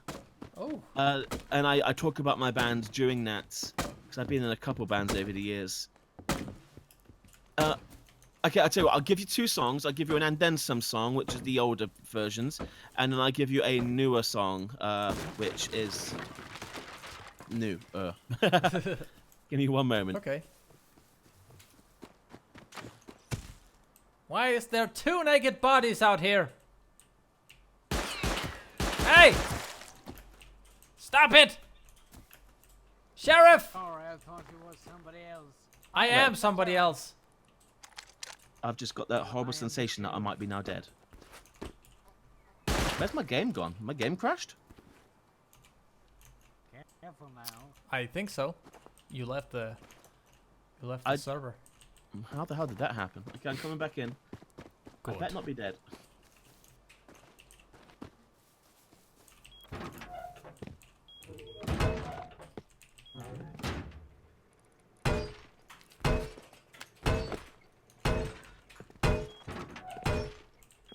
Okay, so here's a song called Broken Man. It was the single from Adensum's final album called Lucky Witness. At the time this was filmed, I wasn't in the band. I joined the band after they'd finished filming. However, I am in this music video playing poker at the table. Of course. I was a roadie for the band that then stepped into the bassist's footsteps when he left. All right. Well, let me start the track in the background here. Broken Man from Adensum? Adensum? Yeah, and then some. Adensum. It's a strange name.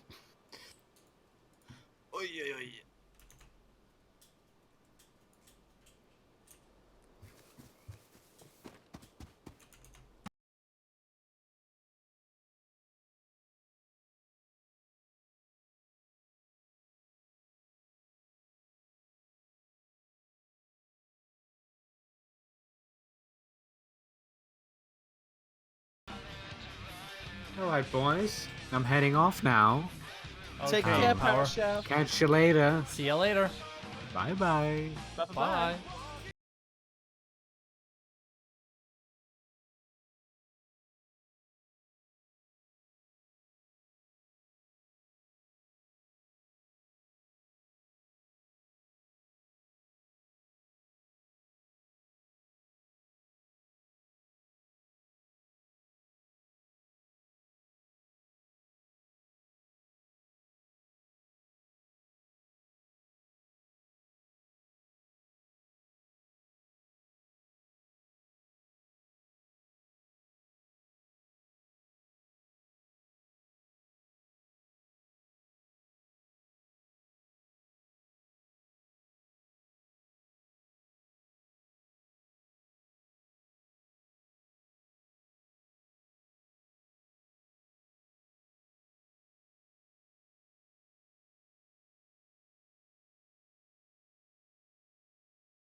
Bands like a Nirvana type band called Valium, a mainstream sounding band called Mainstream, and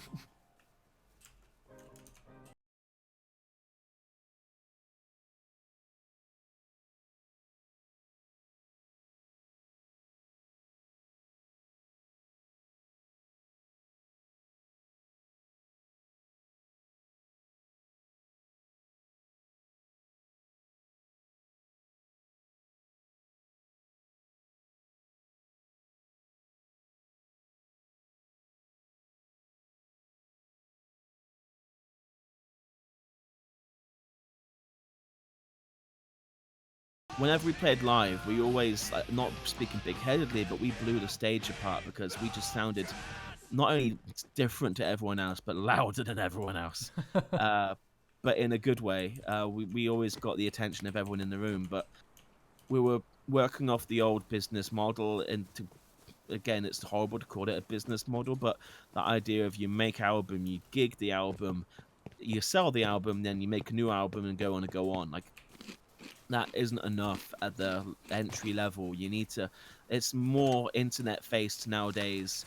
You need to do a lot more social media promotion and, well, exposition, but also people are so, they need content constantly nowadays, and maybe YouTube is to blame for that because of the daily uploads, but you need, like, the idea of putting a whole album out once a year is not enough.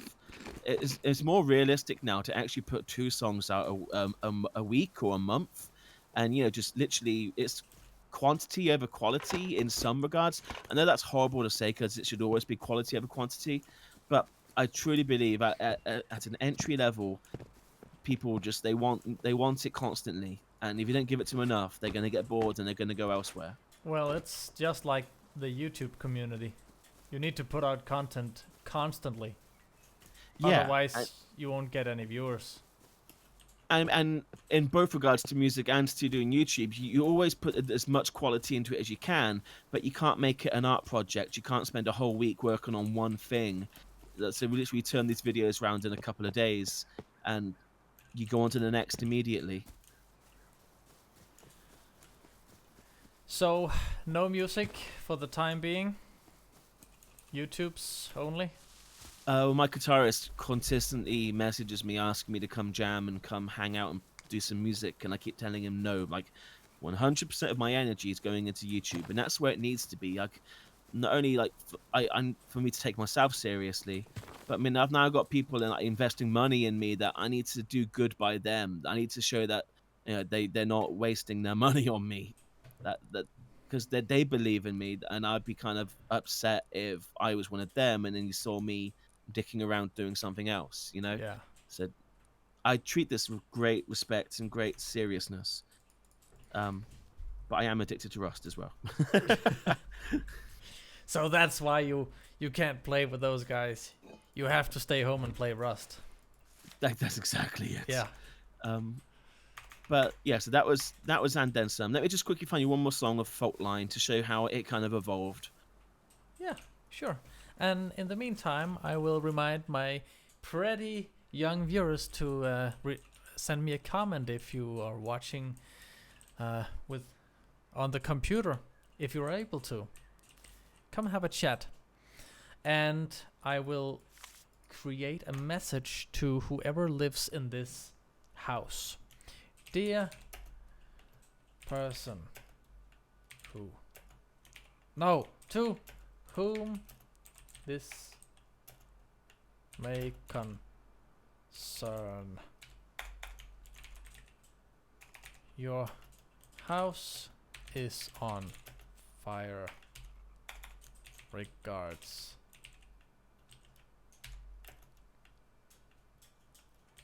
A pyromaniac.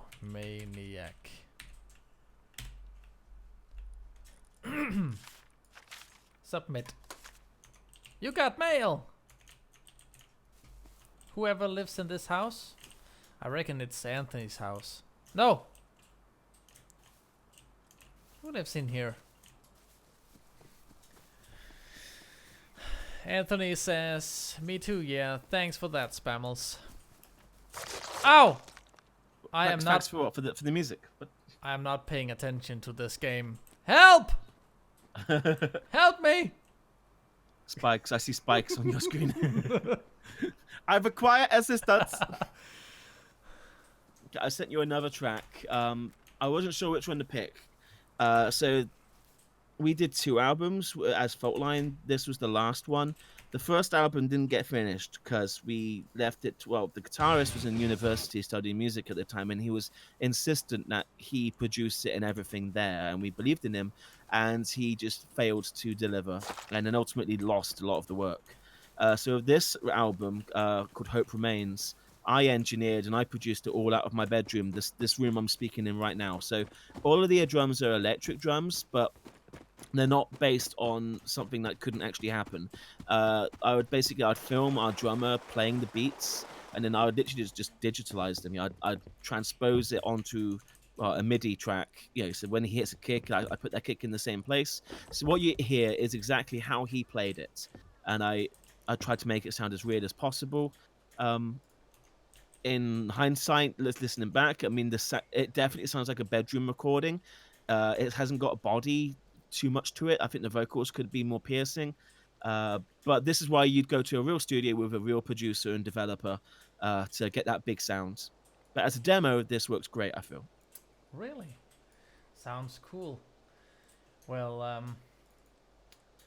let me get this going. I actually wanted to show the music video while playing. I just need to.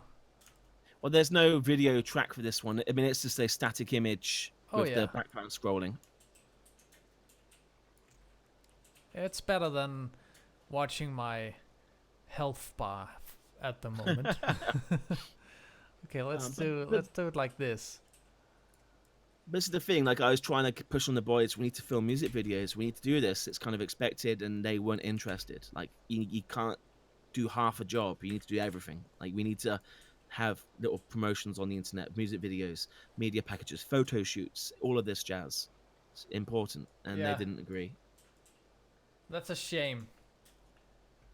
That's a shame when you put your heart into something and the people you were working with are not their mind wasn't in the same place. Yeah, exactly. I've said to the guitarist Chris, if I ever did play music, write music with you again, like, I'm not doing it the way we did it in the past. We're going to do it online. We can do it my way. All right, this is Fault Line from the album Hope Remains. The track is called Fade Out to Noise.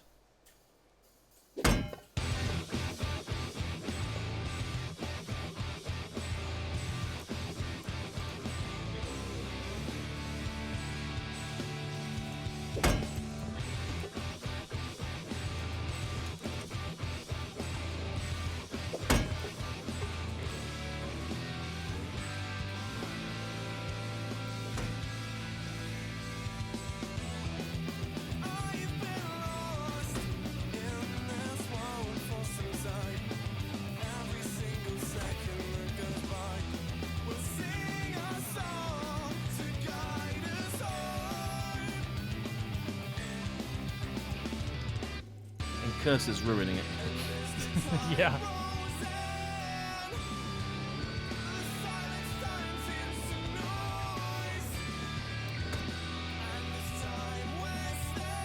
Like he always is.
Fault Line, everybody, from the album Hope Hope Remains from 2015, Fade Out to Noise. Right here on Frank's, because it's fun o'clock somewhere. Your radio hostmanship came in there as the track was rolling out. Sure did. So, I mean, that song has a bit more metal-ish tune or vibe. well, I mean, the Adensum one I showed you was literally a very commercial song from the album, while there were many others on that are a lot more heavy metal. But I mean, yeah, Fault Line, we do like metal, we like meaty music, and Fault Line was basically like meaty-ish music, but with nice singing on top of it. So it could kind of appeal to two different demographics, potentially. I don't know. I think of that as produced better, because I'm only so good at producing. I've gotten better over the years, but that's the last music I produced. I think it could have gone further, but I did the best I could. We literally worked about a year on that album. Like, there's 6 really? tracks in there. Incarsa is luring me with gears. I'm not too sure about that. So were you producing all of these tracks by yourself, or? Yeah. They would sit on my bed. There's some videos on there of the recording sessions, I believe, and they just sat on my bed staring at me as I literally did everything. And that's how it became an issue, because I'm trying to record videos and trying to get my videos done, and I'd have to stop production of YouTube because I'd start production on them. But then when they left, at the end of the day, they'd come over for a couple of hours and put their guitar tracks down. Then they'd go. Then they'd kind of expect me to keep working on it during the week. So when they come back next week, like, they're ready for the next parts and they got stuff to review and listen to. And I feel like they didn't quite understand how much work I was putting into it. So when I started to kind of not protest, but told them, like, this can't carry on like this, they're like, nah, stop. What are you doing? You're playing computer games. No, this is important. Stop playing computer games. They didn't get it, and it really frustrated me. Yeah, I can imagine. Like, when you put your heart and soul into something, and people are accepting to do the same, and then they don't. It's frustrating. Yeah, so I mean, that EP was technically free because, of course, we did it all ourselves. But for the amount of time I put in it, you know, it on paper would have cost thousands of pounds, because you'd probably pay £100 to £200 a day in a real studio, and we fucking spent forever on that bad boy. So, there. You did well. It wore me down. Yeah, I can imagine. But hey, if you want to hear more Fault Line, then just Google and you will find. Maybe not. I don't know. I don't care. You know, if you like that song, I will link. I will put a link to the entire EP or album in the video description. How about that? That sounds amazing. For your viewing pleasure. Or listening pleasure. Depends. So we recorded the vocals. Some of them were done at my house, in the other room. But because I got the fam here, they felt kind of conscious trying to sing full voice. So we did a lot of the vocals at the guitarist's house called Jack. I still engineered and produced all of it, and that there's some videos of us in a really shoddy-looking sound booth room. It was horrible. It was full of mold, and it was a horrible place to be. But whenever you see like the bed, that's my room we're working in. I'm sure you'll recognize it from the VR videos. I probably would. It's a small room. How big is it? It's a small room. I got a queen-size bed. You could probably fit 2 queen-size beds next to each other. So not much room at all. Are you living in your own house? No. I live with the family. I can't afford to move out. Oh, okay. And this is the thing. Like, I spent years working for other people, and there's no prospects of moving up the company, getting pay rate increases and stuff like that. And this is at a time here. I mean, sure, all over the world, but here in England, the cost of living is extremely high. If you're single, and even if you're working a full-time job, you can't afford to move out. You can't really afford to make rent. So I am fortunate. My parents are very generous and understanding. I can stay home. But otherwise, people are living paycheck to paycheck, and there's no chance I could be doing YouTube. I could be doing none of this because I literally have no money after paying bills. I mean, there's not enough money to even pay the bills, like not let alone a phone line or internet connection. Um, so my hopes and dreams of YouTube has never been fame or fortune. I just want to earn enough money to be able to move out this house and to pay bills. That's the dream. So we know how to fix things. Yeah, and I just want to make it clear, like I'm not lazy, I'm not jaded. Like people might be scoffing and just get a real job. I've had many real jobs. I was a digital archivist working for the British Library and all of that jazz, and like that as a full-time job doesn't pay enough. And that's just I'm fed up of putting money into other people's pockets when you work your balls off and other people are profiting from it. Put that work ethic into yourself and build up your own empire. Yeah. And yeah, because everyone can do it, but this society we live in likes to tell you that you can't, and you just got to be able to ignore what they say. Yeah, and that's how it is everywhere. The people when I first opened up my radio station and had that as my own company, people were telling me, well, you can't have a radio station as your job. That doesn't pay. It's my job. I earn my money from the job that I do here. Whatever I do, I earn my money from that. So why can't I do it? If I want, of course I can. I can do whatever I want. And so can everybody else. If you love what you're doing, then keep on doing it. Until you get fed up, then do something else. And what you will find most of the time is there's people that said it will never work or you can't do that. And you can look back at them and you see that they haven't evolved, they haven't changed. Their life situation is exactly the same as it was back then, but you're now looking down at them because you could do what you wanted to do and you have done, and you're now, you're not better than them, but I mean, you know what I mean? Like you've risen above them. Their attitude of you can't is keeping them grounded, where your attitude of yes I can is elevating you to new places. Yeah, and that mentality is key to whatever you're doing. If you believe in it, then that's fine. That's all that matters. I mean, this may sound really wishy-washy to people listening at home, but sincerely, me and Franks, we both mean this. And this is even on top of, like, I went through a whole year and a bit of making videos that got one view, and that is so demoralizing, but you still have to hold true to this attitude, this positive attitude of this can work, this will work, and I will make it happen. And you got to stay positive. You got to keep doing what you do, and eventually something will happen, something will click. I mean, of course, you've got to keep evolving yourself, trying to do better with your editing and mixing or whatever your aspect of the industry you're trying to enter into. But eventually it will then start to work and you'll start to get traction.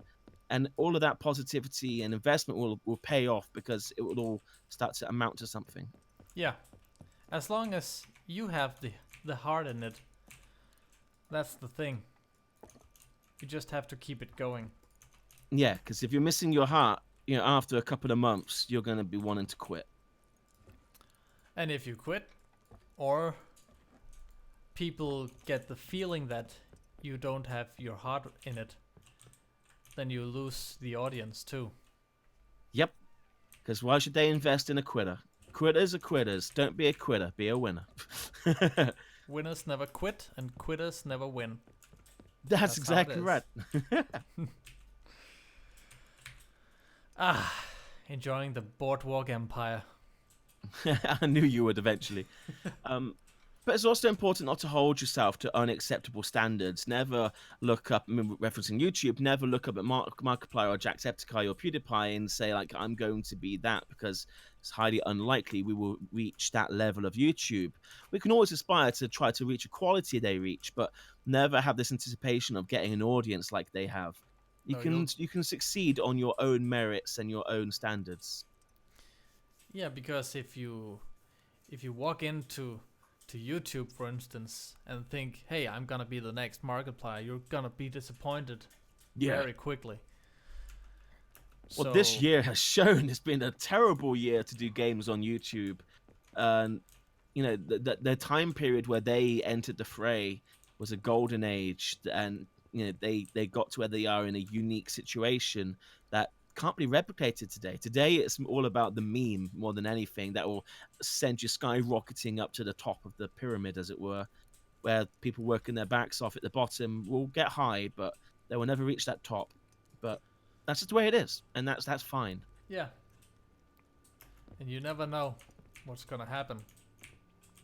Two of the things I kept inside my head, and I still hold to this day, is if you build it, they will come. From the Field of Dreams, it's a great reference. It's a great quote, and it's true. If you build your channel, if you build your videos, they will come. They will eventually come. So never forget that. But also, to borrow one from Casey Neistat, which I also hold extremely true, is never stop uploading. Yeah, that guy is uploading constantly, and that's what's keeping him going in life as well. But it's important for audience retention. Just keep going. So Yeah, if you build it, surely. they will come. Never stop uploading. If you promise a video every day, you have to give it to them. Yeah, and that's People not to are say, like, expecting. if you only want to do 5 videos a week, that's fine. Like, tell your audience that. But whatever you say you're going to do, you need to deliver on it. Yeah, you do. Otherwise, you'll lose everything. Consistency and expectation is important. My viewers know at 12 o'clock midday there will be a video waiting for them, and if there's not, like, maybe once or twice if it goes late, that's semi-understandable. But if it starts to happen all the time, then they're going to get frustrated, and just frustration doesn't lead to happiness. Nope. Anthony says, I did the same a few years back. I got to the point where I could for myself. Perhaps it should say I could do for myself. And I earned enough to be comfortable. I made the choice to go to university and I lost everything. Well, at least you tried something. You did a thing and you perhaps wanted to go to university and you did it. Perhaps you failed, but where did that leave you now? But you've got the life experience from having done it as well, and that's important as well. You learn by doing, and if you fail, then you fail. That's it. You just try again. You don't learn anything by doing nothing. Yeah, so you did something a few years back. You started to earn enough money to provide for yourself, but you went to college, you went to university, and you lost it all. I mean, but you got an education. That's also very important. A university qualification is very important. So you didn't lose everything. You lost that, but you have gained in experience and qualifications. You can always go back and rebuild. And now since you already shown that you have the ability to do it, it may take some time, but you can re-achieve it again. Yeah, don't just give up. That's the lesson for today. For today's viewers, don't give up. Believe in yourself and do whatever you want. At all time. If you fall off that horse, just get back on it. And try not to fall off the same way. But you're still on the horse. Oh, I've fallen off the horse a couple of times behind the scenes, but of course no one sees the behind the scenes. They just see the final product. I mean, we saw it not so long ago, but you managed. You you withheld, or what's it called? I don't know. I don't know either. There was a month or so where all my uploads went really, really squiffy. And that's because I got addicted to Rust for the first time. But then I kind of got back on the track, got the schedule back underway, and things got back online, back on track. But I mean, during production of videos, though, there's been lots of things that have gone wrong in the past that have really, really sucked. And real life commitments really making it difficult to do things, but you do it, and the final product doesn't show hints of that, and your audience aren't aware of it, and they shouldn't be. Like, not that it's private, but why?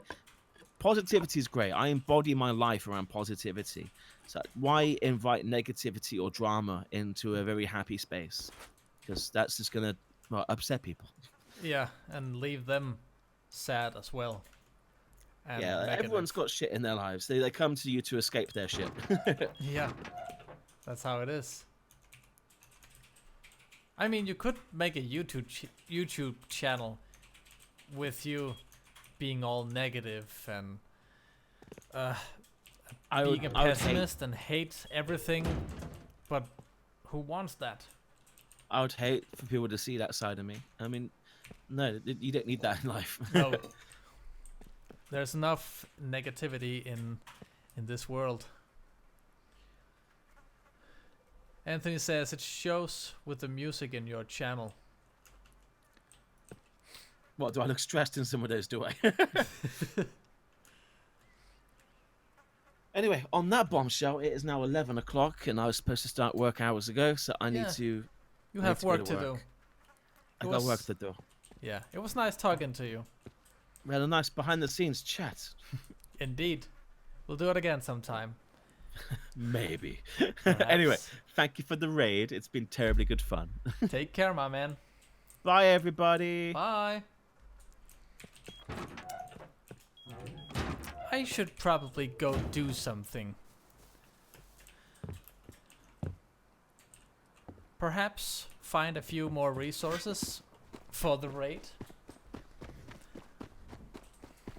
which is coming up.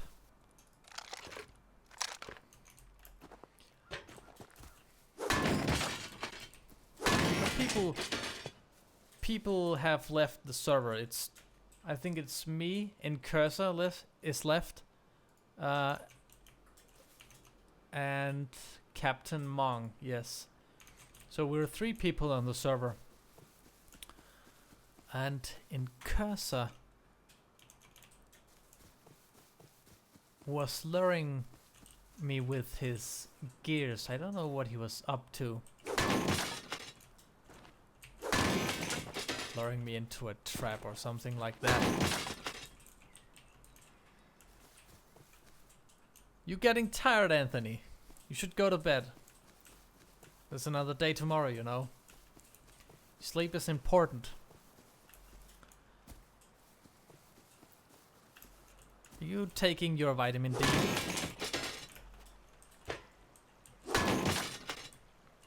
I've been taking a lot of vitamin D lately because I'm so tired all the time. I mean, every night for the past couple of months. Right after summer, when it gets chilly and it gets more dark outside, I tend to get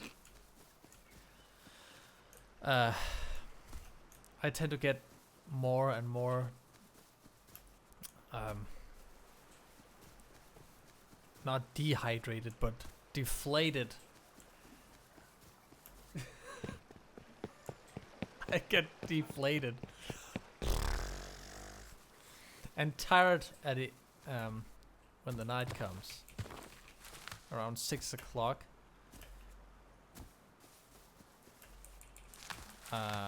I'm just dead, you know. All flat. Like a tire that you can't pump up. Keeps deflating.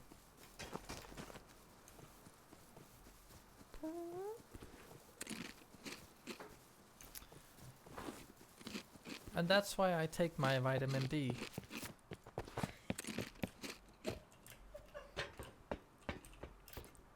What? What else am I supposed to say? It happens to the best of us. Yes, you're right, Anthony. This can happen to everyone.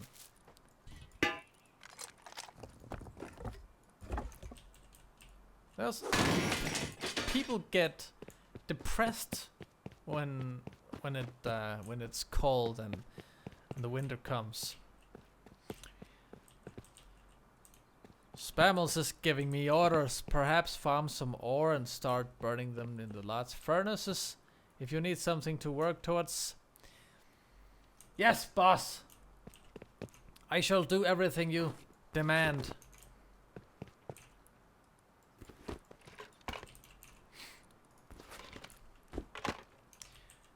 Anthony says, could always find me some stone too. Are you in the game? Or do you just want some stone? Or are you telling me to find stone for you? What am I, your slave? Ooh, more loot. I got so much water. I'm gonna piss all night.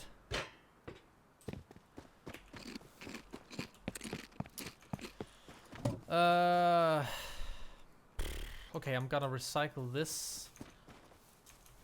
And then I'm gonna head out for some ores. I know there's a lot of ores right here. G2, G3. So we're going there. Drink.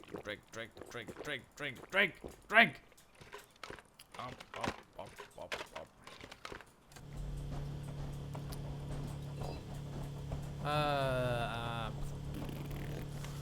Can you recycle blueprints? I don't think so. No. Nope. How about that spinning wheel? I don't need that.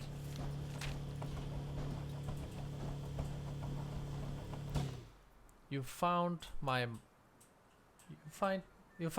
ore mining spot, curses.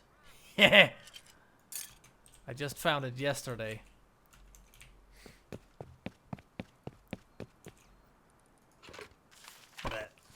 All these. Have I learned that yet? Yes, I have. Go! Be swift.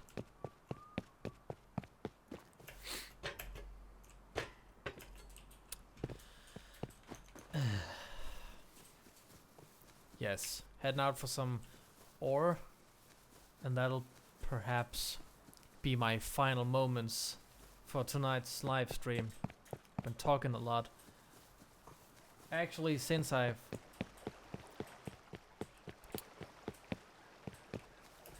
started my streams on YouTube, I haven't spoken this much in the whole year.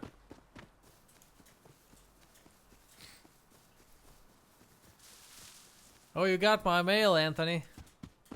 About time.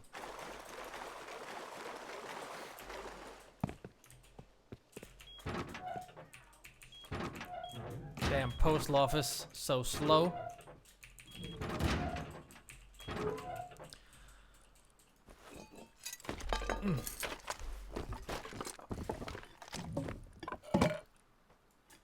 I mean, people that... Ah, come on. Help! Help me! Oh, never mind.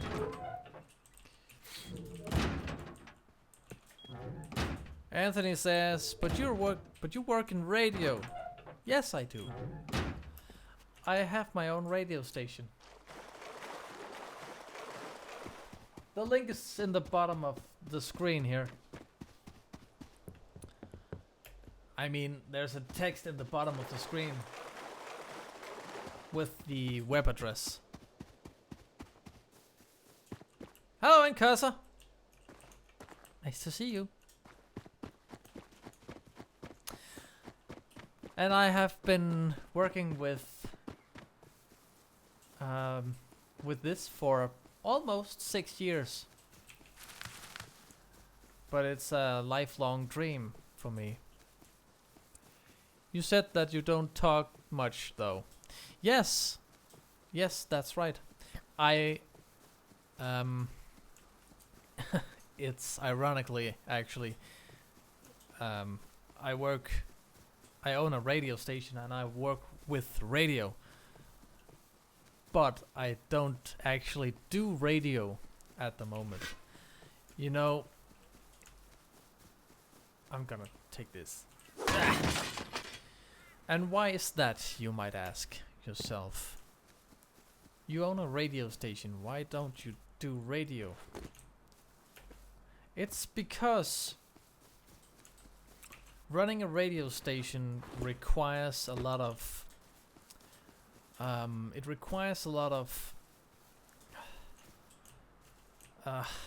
admittance. You know, you cannot just start a radio station and expect to immediately earn money just by doing radio. You need to sell ads, radio commercials. You need to produce content. And here's the thing, just like YouTube, you cannot get viewers, you cannot earn money for advertisement without providing content for your YouTube channel. And here's the thing, it's the same with radio. You need to produce unique content. It's not enough just to broadcast 24 hours a day and only play music. That's not gonna work. That's not how you gain listeners. You gain listeners by providing content, creating radio shows. And I cannot do that single-handedly, especially not right now. It's been perhaps 2 years since I've had a radio show on my own radio station, because, well, I don't exactly see myself as the person who could do a radio show just now. A frequently show, that is. It's easy enough just to get behind the microphone and say stuff. But will it be interesting? You need to make a plan on which kind of radio show you would like to do. Like, I have 2 young men in Copenhagen every Thursday night. They are broadcasting live on Vibe FM with their radio show, where these 2 guys are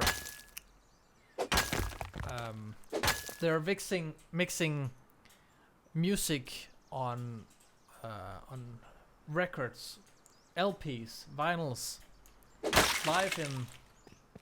live on the radio from their own studio, and they know stuff about the music they're playing.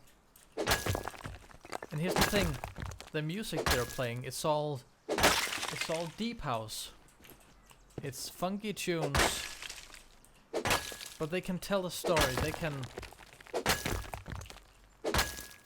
They can invite exciting new guests every week to tell their stories and have guest mix and such.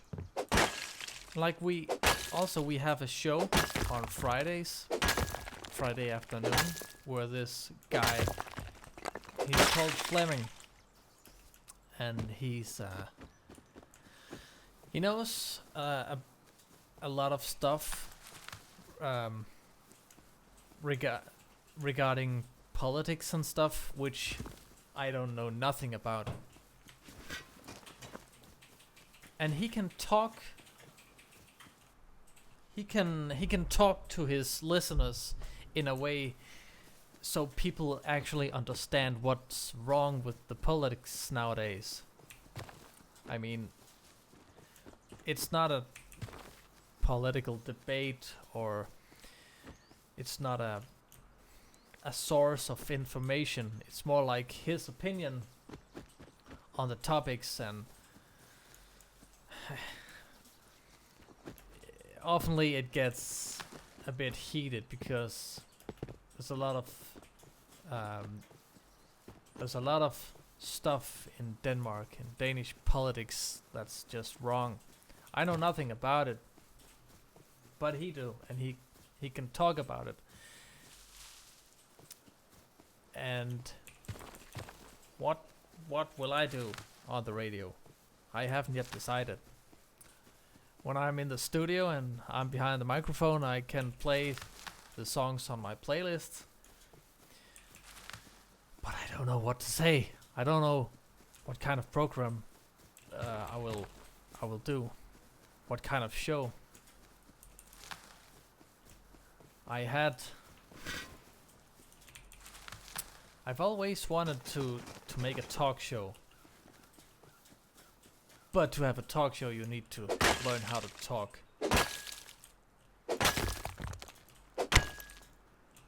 And you need to earn the audience. Because right now, if I'm gonna make a talk show, I will have to tell people about it. I'll have to make it interesting for people to listen into. And I can't do that at the moment.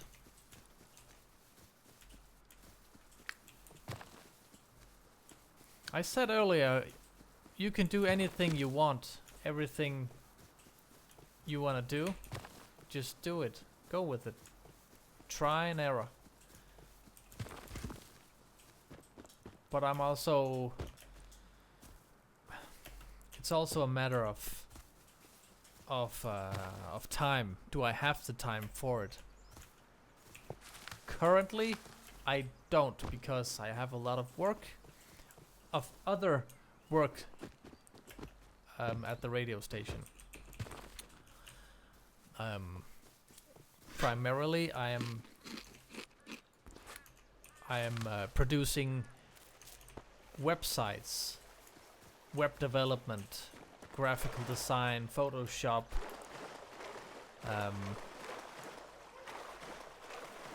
which is I know a lot of stuff. I took an education in 2011 where I basically learned to make websites with programming. I know a lot of I don't know a lot of some C# programming, which I'm using in my web development. And I'm using that skill in my company to provide income. Mr. Jerome says I've never really listened to any radio. I don't feel music like other people do. It's all a matter of taste. I mean, you listen to the radio nowadays and it's just pop and top 40 mainstream hits. How about some niche? The music people don't listen to. Heavy metal, deep house, jazz for instance. I love jazz. I love chill hop. Let's hear some chill hop. There we go. Yeah. I don't blame you for not listening to the radio. Lots of people do, but lots of people don't. It's not like I'm completely emotionless to it. It's just that I've never really purposely listened to any music. I have no rhythm, so it's a little weird. You have no rhythm? I've heard about that, but it's hard to imagine having no rhythm in your body. So, when you're listening to music, you are not you're not able to enjoy it? Is that what you're saying, Anthony? If I played you a nice tune from the best jazz album I know, you would not be able to enjoy it?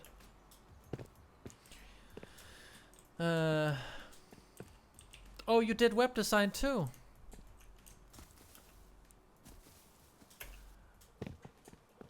I like making web design. I do. It's got potential. So many opportunities. Like to experiment.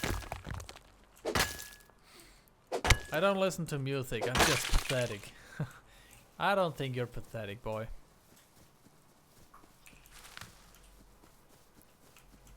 You're not pathetic just because you don't listen to music.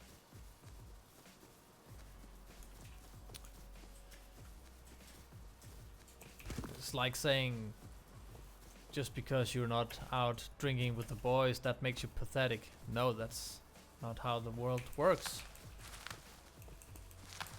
You know, I'm just picking up stuff. I'm not even paying attention to the game anymore.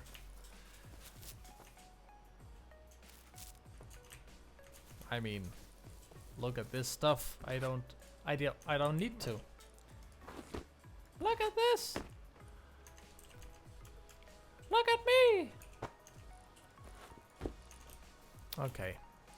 I never took a web design course. I just experimented a lot. And that's how you learn web development. There's no, I mean, taking the education that I took in 2011, it was just a waste of time, because all I ever learned was a tiny bit of programming, and the rest that I know today, that I've been learning myself.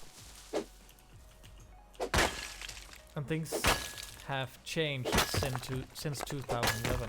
Sure has.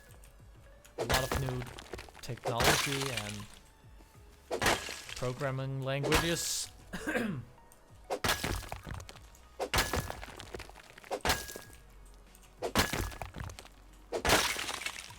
Anthony says just means, oh, apathetic. Oh, sorry. I read it as pathetic. Apathetic just means that you're not swayed by it or by it either way. Okay. So you're not going with the vibe? Is that what you're saying? It reminds me of this movie. Sorry, Nkasa, I'm abandoning you here.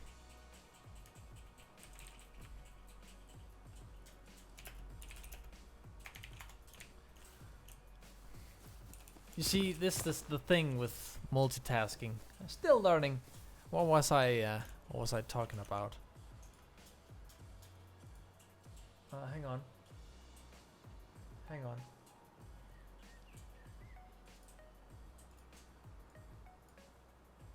Oh, hello, Nkasa. Is your microphone on? And while we wait for Nkasa, that thing you said, Anthony, about not being able to sway to music and such, reminds me of a movie with Steve Martin. Yeah, there it is. I'll send you a new link, Anthony. But please note, when you get into Discord, there's a chance of me getting silent, and that's why I like talking to you via chat.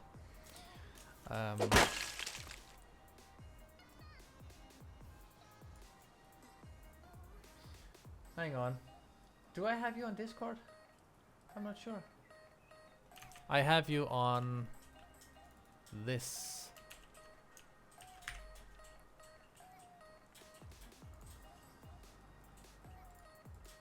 Did the link expire? It shouldn't. Everybody should be able to join. We need a moderator here. Incursor's back. Are you back, buddy? I still can't hear you. Here's Anthony. Here's Anthony Tycoon. Welcome, Anthony.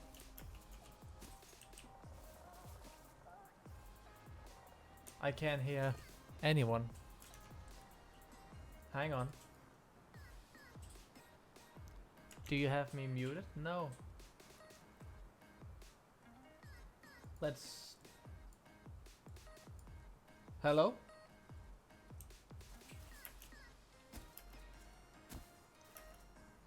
Can you hear me now? It's not the channel. Have you deafened yourself? No, I don't think so. No, we're still live on Discord. And to any new viewers, welcome to the live stream. We're playing Rust, joined by Anthony Tycoon and Incursor. And I can't hear either of them. There's a horse. Kill it with fire, or this metally thing. Howdy, Anthony. I can't hear you. I only sign up for group comments and so on, says Anthony. I hate my accent, so I don't always join in when I can.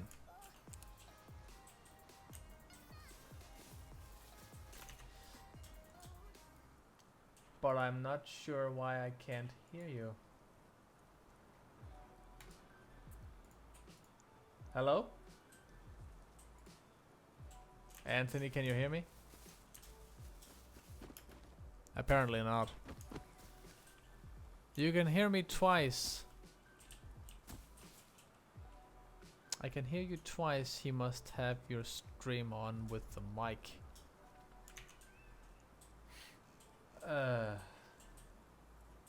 Who? Incursor? It's really odd. Hang on, I'm gonna restart Discord. We need our friends to join. I can't. Quit Discord. Discord.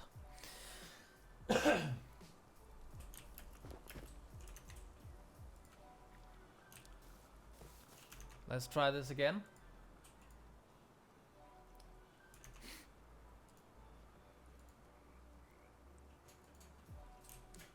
Hello, Incursor. Can you hear me?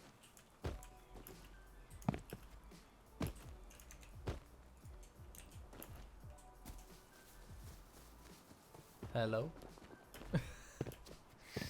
This is odd. Anyway, I'm sorry. I'm sorry the audio isn't working apparently. I don't know why. It was working before when I talked to Spammals, no problem. And PowerShell. But it is Monday, you know, so and I've been talking a lot. And I am about to head home anyway and leave the stuff in the boxes, and that will probably be it for the night. because I have stuff to do tomorrow as well. You weren't talking in Discord. Can you try speak up again, Anthony?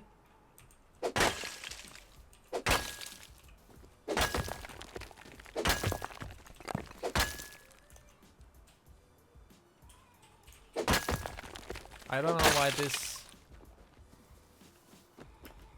why this is not working.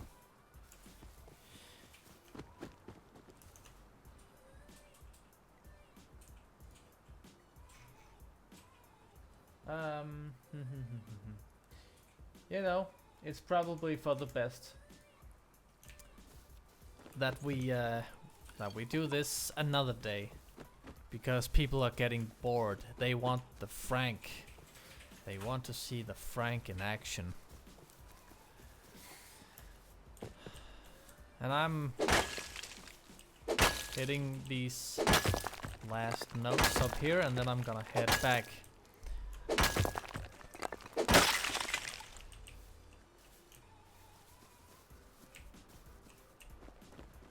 To leave all this stuff in the box for the raid later this week. Perhaps this week. Not too sure. We never know. Sorry, Frank, you lost me. I'm only listening to you on the YouTubes. It's alright, Anthony. I like you anyway. We all like you. We all like you. All these notes.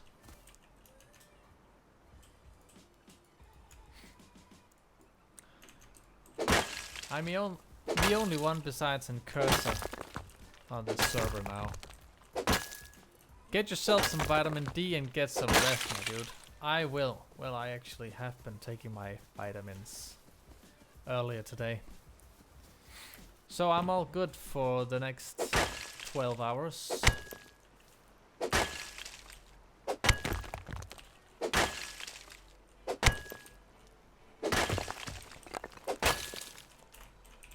Yes, let's have a chat next time, buddy. See you soon. Goodbye, Cursor.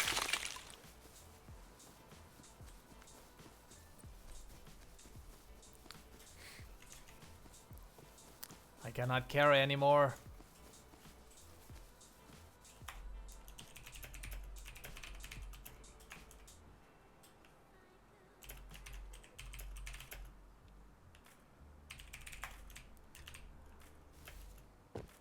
Gotta respond.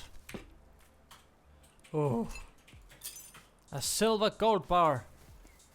To home. Ooh.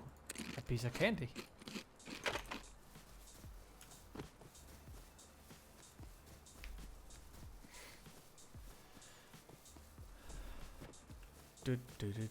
This is Joachim Kaul, a Swedish producer, making these nice chill hop beats.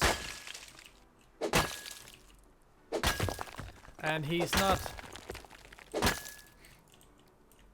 I don't think he's copyright protected or anything, so I can easily play his music in the background. Can you even hear it?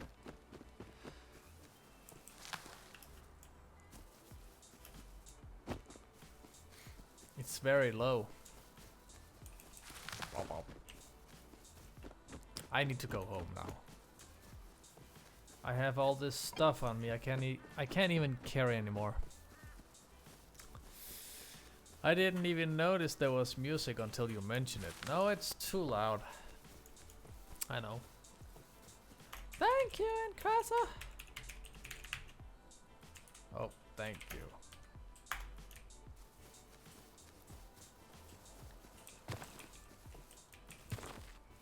Encrasa sent me a link to a Discord channel that works.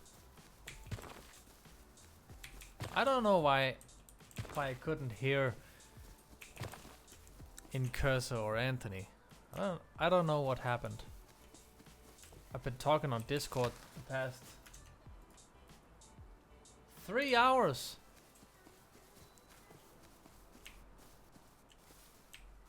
Have I been streaming for that long? Anthony says, if you see in if you see in cursor, shoot him and give him my regards. Will do, buddy. He deserves it.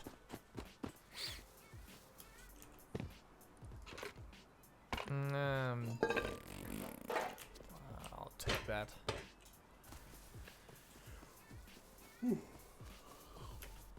Ugh. Getting tired. I never joined the Discord chat. I didn't even have a microphone. That's why you didn't hear from me. Oh! Oh! Is that so?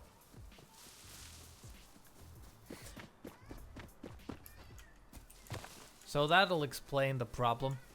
You joined the Discord chat. I couldn't hear anything. I thought there was a problem with everything. And you just don't even have a microphone. Well, seems like the problem is solved.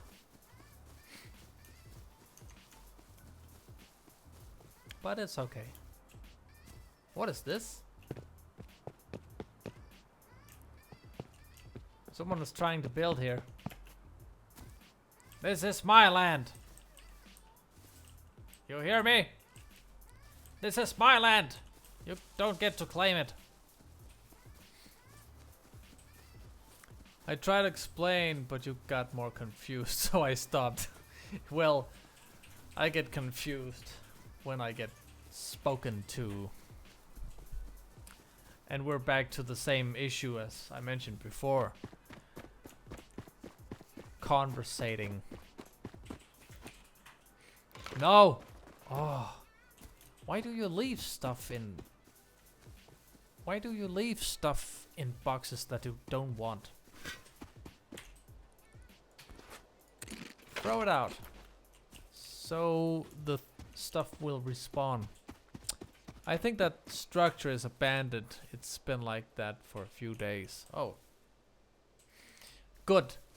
I cannot have people come claim my territory.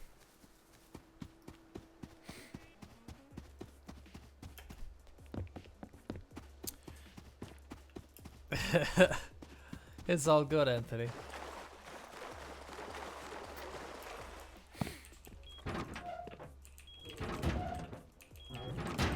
See? We made it.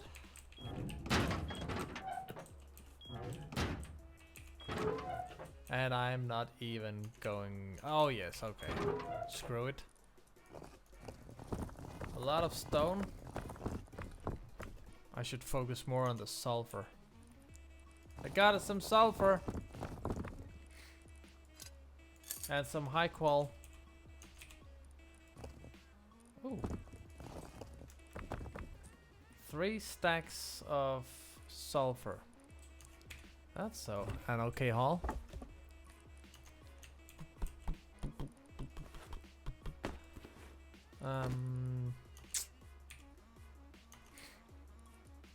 Stuff goes here, stuff goes there, blah blah blah blah blah. No. Yes. Okay.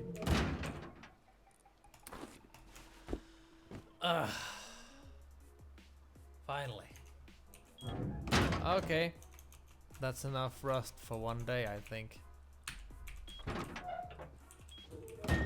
I shall rest. Actually, I should rest in my own special room, which my good man have been. Woo!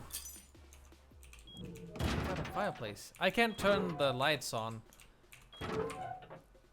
in my little shack because I haven't got building privileges in here. But I can. I can turn on the fire camp.